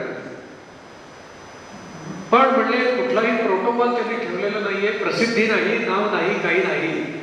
त्यांच्याबरोबर त्यांचा नातू आहे आणि ते दोघंच येणार. तर पहिल्या रांगेतला दुसऱ्या नंबरचा बाक रिकामा ठेवा. मी ठेवला. त्यावेळी मी कुसुमाग्रज यांची कविता शिकवत होतो. गैयलक्षित त्याला घेऊन आले. रुबाबदार ग्रस्त, कोट पॅन्ट सगळं घातलेले. त्याच्याबरोबर छोटा नातू त्यांचा होता. अर्थातच आपले सगळे विद्यार्थी उठले. त्यांनी त्याला हातानेच घसा पडून फोन केलं आणि मला सांगितलं प्लीज कंटिन्यू. आणि ते स्वतः त्या बाकावर त्या नातवाला घेऊन बसले. 20 मिनिटं मी माझी कविता त्यांनी सांगितल्यामुळे शिकवत होतो. म्हणजे ते सुद्धा विद्यार्थी होते. ते सगळं झाल्यानंतर मग आम्ही ऑफिसमध्ये आलो. मलाही माहीत नव्हतं की कोण आहे ते. मला वाटलं कोणतरी मोठे व्यापारी किंवा जुने विद्यार्थी वगैरे असतील. मग गैयलक्षितांच्या ऑफिसमध्ये मी आलो. मला ते ग्रस्त म्हणाले फार छान तुम्ही शिकवलं. मला जुन्या आठवणी आल्या आणि मी इथं का आलो माहिती आहे का म्हणे, ह्या माझ्या नातवाला मी या शाळेत शिकत असताना कोणत्या बाकावर बसत होतो आणि कसे माझे शिक्षक होते हे दाखवायला माझ्या नातवाला मी बोलवले. ते हे पा 2 नंबर. आणि ते कोण होते? भारताचे प्रमुख सचिव भालचंद्र देशमुख आपल्या शाळेचे माजी. म्हणजे भालचंद्र देशमुख होताना 20 मिनिटं कविता शिकवण्याचं भाग्य मला मिळालं. हे या शाळेचं केवढं भाग्य आहे. कितीतरी आठवडे आणखी 3री सांगतो आणि मी थांबतो. नंतर मला वाटतं शतकोत्तर प्रबोध शकत इथं होता. वगैरे सरच त्याचे निवेदक होते. आणि माझे गुरु डॉक्टर पु सहस्रबुद्धे या शाळेत जुने शिक्षक होते आणि आमचे कॉलेजमधले गुरु. त्यांना बोलावलं होतं. पण सर काय म्हणले की मी आजारी असतो, मी पहिल्या बाकावर तिथं बसणार नाही, कारण मधनंच उठून जाणं मला परवडत नाही. म्हणून ते आपले जे दगडी खांब आहेत ना, त्यातल्या 9व्या नंबरच्या दगडी खांबाशी ते टेकून बसले या विंगमध्ये. आणि प्रमुख पाहुणे होते न्यायमूर्ती हिदायतुल्ला आणि आपल्या संस्थेचे अध्यक्ष न्यायमूर्ती चंद्रचूड. मुख्याध्यापक त्याला घेऊन आले तिकडच्या विंगमधून. ते समोरच्या विंगमधून चाललेले न्यायमूर्ती हिदायतुल्ला आणि चंद्रचूड आणि मुख्याध्यापक. आणि चंद्रचूडाने म्हणून पाहिलं तर डॉक्टर पु सहस्रबुद्धे इथल्या खांबाला टेकून बसले. पु सहस्रबुद्धे हे चंद्रचूडांचे शिक्षक या शाळेत. आणि त्यांनी जेव्हा पाहिलं की आपले शिक्षक तिकडे दगडी खांबाला टेकून बसलेले आहेत, त्यावेळी त्यांनी भारताच्या उपराष्ट्रपतींना विनंती केली की sir please 1 minute, my teacher is sitting there, I want to go down. तेव्हा हिदायतुल्ला म्हणले why you, why not myself. म्हणून मग न्यायमूर्ती सरन्यायाधीश चंद्रचूड आणि हिदायतुल्ला दोघंही त्या विंगमधून या विंगमध्ये आले आणि पु सहस्रबुद्धे यांच्या पाया पडले आणि मग स्टेजवर गेले. इतका शिक्षणाच्या विषयी आहे. मला तर काय म्हणजे आता तुला सांगतो, मी तसं माझं आता वैयक्तिक तुम्हाला माहितीच आहे. आम्ही बालपण माझं गांधीवादातले सफरराव एका वस्त्रा दिवशी आमचं कुटुंब बाहेर पडले आणि मग मी पुढे शिक्षक झालो, या शाळेत शिक्षक झालो. जीवनात काहीही कमी पडलं नाही, कमी पडत नाही आहे आणि कमी पडणारही नाही. याचं कारण असं या कमी न पडण्याचं दुमोब इथली 14 वर्ष. आज सगळ्या क्षेत्रात सगळीकडे विद्यार्थी येतो. किती कुठल्या तुम्हाला सांगतो कुठे जातो होता. मला खूप व्याख्यानाच्या निमित्तानं विमान प्रवास, जहाज प्रवास याचा करावा लागला. जाऊन तिथं विद्यार्थी भेटायचे आणि सगळं व्हायचं. एकदा मधुकरराव चौधरींनी त्यांच्या गावी मला बोलावलं. तिथं मी लोकांना सांगितलं की मी शिक्षक असल्यामुळेच माझी खूप श्रीमंती आहे. तर त्यांनी मला विचारलं म्हणजे काय तुम्ही काही शिकवण्यावरही घेता का? म्हटलं नाही, मी शिकवणी घेत नाही, फक्त चांगलं शिकवतो. तर म्हणले तुमचे काही फ्लॅट वगैरे? हो म्हणलं माझे 5-25 फ्लॅट आहेत. काही गाडी वगैरे घेतली आहे का? म्हणलं 100-200 गाडी आहेत माझ्या निर्दिराळ्या ब्रँडच्या. आणि मग तुम्ही नाही म्हणजे शिक्षक असून एवढं झालं? म्हणलं शिक्षक असल्यामुळेच झालं. म्हणजे कसं झालं? म्हणलं सांगतो ना. अहो मी जर बसस्टॉपला उभा असतो तर एखादी सुंदर कार येते आणि ती चांगली म्हणजे किमती कार असते, त्याचा जो चालक असतो तो एखादा मोठा कुठेतरी ऑफिसर असतो. तो उतरतो आदराला, दार उघडतो आणि मला म्हणतो सर कुठे जायचं? कोथरूडला. कसाच? मग मी मागं बसतो आणि तो आरामात माझी गाडी चालवत असतो. त्यावेळी तो बँकेचा जनरल मॅनेजर माझा ड्रायव्हर असतो. कशाला आपल्या मालकीची गाडी करायची? कोण टॅक्स भरतो त्याचा? म्हणून माझे सुद्धा असे 200 फ्लॅट आहेत, गाड्या आहेत असं मी सांगतो त्या माझ्या विद्यार्थ्यांच्या. आणि म्हणून शिक्षकांनी सुद्धा फार पैशाच्या मागं लागू नये, आपल्या गुणवत्तेच्या मागं लागावं, ते विद्यार्थ्यांच्या यश लावं, म्हणजे त्याला सर्व श्रीमंती मिळते. आता आणखीन एकच फक्त इथल्या असलेल्या 2-4 विद्यार्थ्यांची एकाची आठवण सांगतो. मी निवृत्त झाल्यानंतर आता माझे बरेच ग्रुप आहेत केंद्रात. सकाळपासून मी 9-10 ग्रुपमध्ये पावळत असतो. तर टिळक मंदिर आहे ना, त्याच्या बाहेरच्या कट्ट्यावर सामान्य माणसं आमची निवृत्त झाल्यासाठी आम्ही बसतो. पण मी माझा मोठेपणा वृत्तपत्रात माझे फोटो येतात त्यामुळे कुठेतरी म्हणतात, पण माझं मग मी कधी सांगत नाही. लोकांनी सांगितलं की तुमचा फोटो आला तर हो छान छान असं म्हणतो. तर ते जे माझे बरोबर प्रश्न तिथं होते त्यांना मी माझं काही फारसं सांगितलेलं नव्हतं. पण आमच्या गप्पा टप्पा करायच्या आणि त्याच पाहिजे. माणसाचे पाय नेहमी जमिनीवरच पाहिजे, तसं मी राहायचो. तर एकदा असं झालं की त्या कट्ट्यावर मी बाहेरच्या बसलेलो असताना आतमध्ये एक मोठी सभा होती. त्या सभेमध्ये कोणीतरी एक प्रख्यात गृहस्थ तिथं आलेले होते आणि ती सभा संपून त्याची गाडी अशी जात होती. ती गाडी थोडीशी पुढे गेली आणि ती गाडी परत मागायला. परत मागण्याच्या आले माझे सहकारी सगळे बघत होते. ते म्हणजे कशा करता गाडी आली. त्या गाडीत एक गृहस्थ उतरले आणि ते माझ्या पाया पडल्या. ते म्हणलं अरे वा. आणि मग त्यांनी आठवण सांगितली, सर विसरलात का. आणि मग ती गाडी पुढे गेली. ते कोण होते, तुमच्या बॅचचे मकरंद आडकर.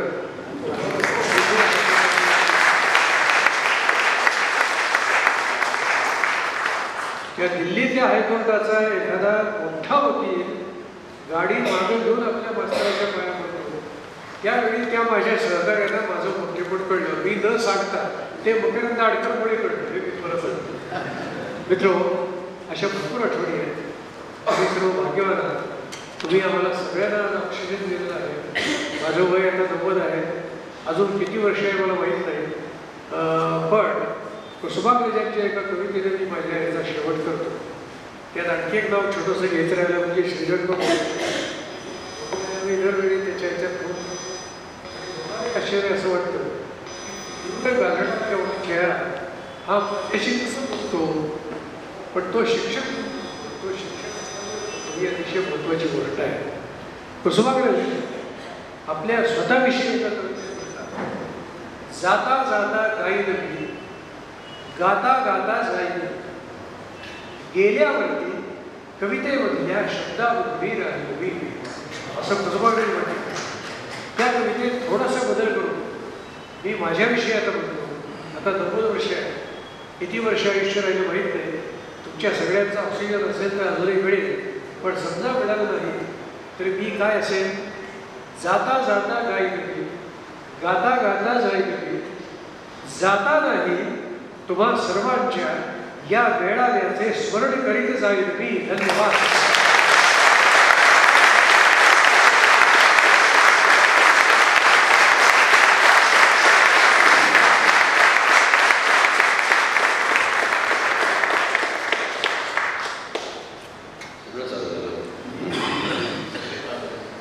तर आपल्याला सगळ्याच गुरुजनांचं मार्गदर्शन लाभलेलं आहे आणि आपण किती भाग्यवान आहोत हे आपल्या सगळ्यांना वेगळ्याने सांगण्याची गरज नाही.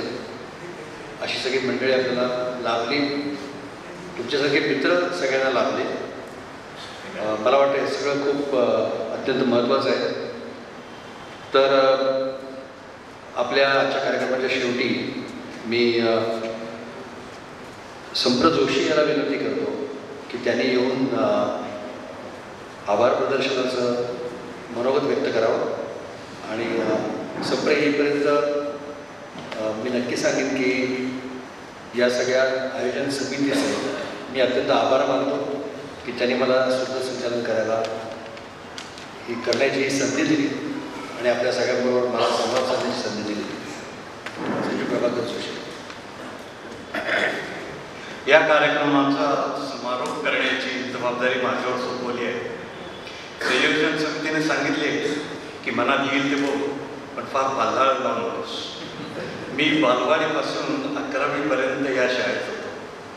माझी नुमवीतील अधिकृत उमेदवारी पहिली दगडाच्या पाठीवर सरस्वती यंत्र काढायच्या प्रथेऐवजी सुहास इनामदारबरोबर झालेल्या मारामारीने सुरू झाली. मी त्याला ढकलले, बाकाचे टोक त्याला लागले, त्याला छोटी खूप पडली असावी, थोडे रक्त आले. तो खरं खरं रडत होता. मी पंडितबाईंचे फटके टाळायला खोटं खोटं रडत होतो. अजून ते सत्तय माझ्या मनात. 6 शतकं झाली त्याला. बालवाडी व छोटी शाळा ही सहज शैक्षणिक होती. आता बालवाडी व छोटी शाळा सहज शैक्षणिक होती. शाळेत मुलं मुली एकत्र. 10वीपर्यंतची मोठी शाळा म्हणजे कार्तिकेयाचे मंदिर. मुली शाळेत नव्हत्या. एक मनोरंजक गोष्ट सांगतो. 3ऱ्या मजल्यावरील शिक्षकांच्या मुख्य विश्राम कक्षाला लागूनच एक अरुंद खोली होती. त्याच्या रस्त्याकडील बाजूच्या खिडकीखाली तिथडेचे पिंप होते. त्या खिडकीतून हुजूर बागेतल्या मुली दिसायच्या. शिक्षकांना प्रश्न विचारायला जायच्या आधी आम्ही बराच वेळ तिथे पाणी पीत घुटमळत बसायचो. माध्यमिक शाळेत आपले किशोर वयातील मूलतत्व, दंगेखोरपणा उफाळून येत असत. कधी कधी मारामाऱ्या वाचापाची व्हायची. एकदा भिडे सरांनी मला काही कागदपत्रे पर्यवेक्षक कक्षात न्यायला दिली होती. तो लिफाफा सुपूर्द केल्यावर माझ्या मनात काय आले कोण जाणे. शाळेची घंटा एकदाच जोरात वाजवली आणि पळालो. छातीतली धडधड थांबे ना, पण कित्येक वर्ष मनात असलेली गोष्ट केल्याचे समाधान काही आगळेच होते. 70च्या दशकाच्या मध्यात दिवाळीच्या सुट्टी आधी आपल्या सामुदायिक पाणी पिण्याच्या जागी आणि दुचाकी स्थानकामध्ये ज्यांनी ज्यांनी फटाके वाजवले त्यांचे चेहरे अजूनही साधारणपणे माझ्या लक्षात आहेत. त्या वयात अयोग्य वर्तनाच्या सर्व मर्यादा कमी जास्त प्रमाणात आम्ही ओलांडल्या होत्या. शिक्षक वर्गाने आम्हाला माफ केले म्हणूनच आपण आज इथे जमलेलो आहोत.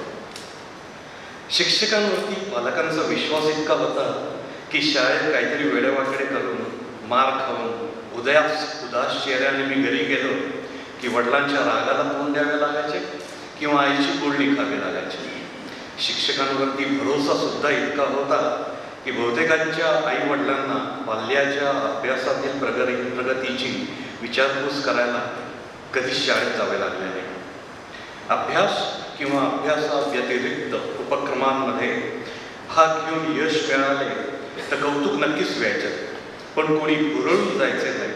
कारण हाती घ्यायचे तडीस न्या या ध्येयाने व ईर्षेनेच प्रयत्नांची पराकाष्ठा आपण करायचो. यश मिळाले नाही तरी धडा नक्कीच शिकायला मिळायचा. आम्ही प्रशंसेचे गुलाम कधीच झालो नाही अथवा स्तुतीसुमनांच्या प्रभावाखाली हरभऱ्याच्या झाडावर कधीच चढलो नाही. हा दृष्टिकोन नंतरच्या आयुष्यात फार उपयोगी पडला. आम्ही एकमेकांकडे अभ्यासाला जायचो, एकत्र खेळायचो. शाळेतील अभ्यासक्रम आणि शिक्षक यांचा आपल्या आईवडिलांनी निर्विवादपणे स्वीकार केल्याने आपल्या शिक्षणात त्यांचा फार हस्तक्षेप होत नव्हता. त्यामुळे आम्हाला एक प्रकारचे वैचारिक व वैयक्तिक स्वातंत्र्य मिळाले. आम्ही एकमेकांशी सहभाग आणि इतरांबरोबर सहयोग करायला शिकलो. या गोष्टी कुठल्या पुस्तकात नव्हत्या. शाळा, शिक्षक व आपण सगळे यांच्यातील अदृश्य आणि निःशब्द सांस्कृतिक संवादाचा हा परिणाम होता. मला सांगायला अभिमान वाटतो की कला, वाणिज्य, विज्ञान, व्यवसाय, क्रीडा इत्यादी क्षेत्रातील प्रावीण्य आणि अनेक दशकांच्या अनुभवातून मिळालेले सखोल ज्ञान आणि समज इथे जमलेल्या सर्व माजी विद्यार्थ्यांमध्ये अंतर्भूत आहे. 7-8 महिन्यांपूर्वी किशोर भागवतशी बोलताना सहजच 75च्या बॅचचा सुवर्ण महोत्सव साजरा करण्याचा विषय मी काढला होता.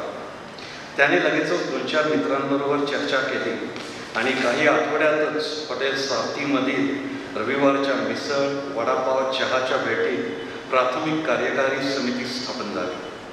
आमच्यात संघटना कौशल्याची कधीच कमतरता नव्हती. उदाहरणार्थ, काही मित्रांनी मैत्रांगण नावाची व्याख्यानमाला सुरू केली आहे.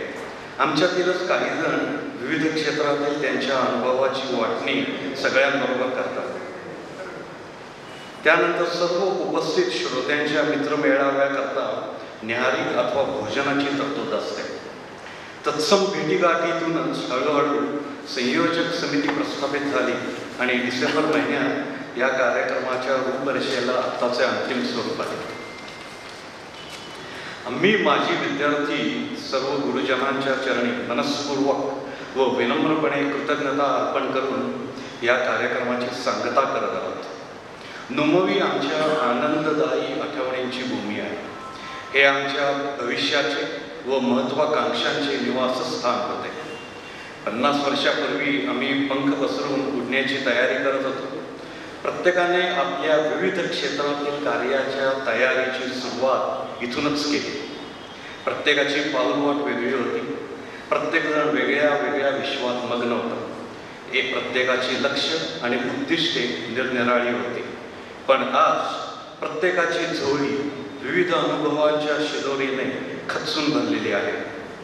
आज आपण आश्चर्याने मागे बघत विचार करत आहोत की दिवस किती पटापट गेले. आत्ता आपण त्याच इमारतीमध्ये शिक्षकांच्या सान्निध्यात पुढील वाटचालीसाठी या वास्तुपुरुषाचा आशीर्वाद घ्यायला जमलेलो आहोत.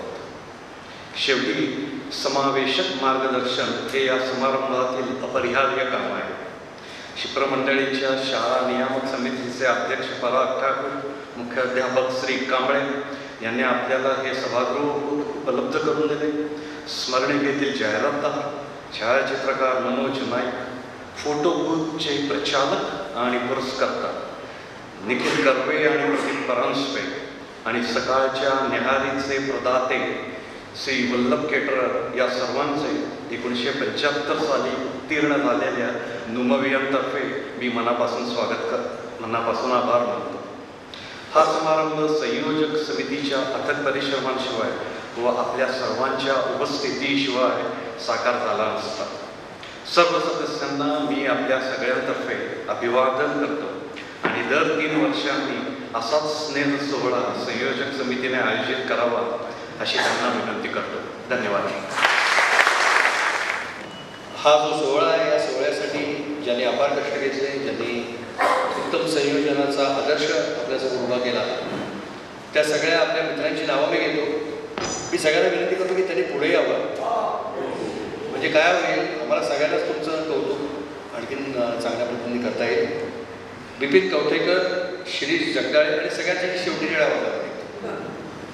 बिपिन कवठेकर, शिरीष जगदाळे, गिरीश लिमये, जगदीश धोंगडे, किशोर भागवत, दीपक देवधर, सुहास इनामदार, विनय इनामदार, राम पराष्टेकर, अमोल चित्राव, अमोल लेले, चंद्रशेखर जोशी, राजीव मिराजदार, अभय लिमये, हेच ते आपले 14 दलनार आहेत.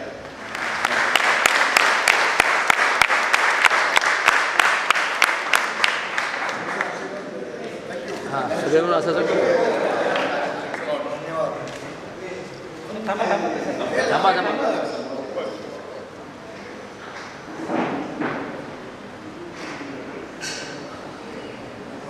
ठीक आहे, चल, थँक्यू.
सुख म्हणजे नक्की काय असतं मला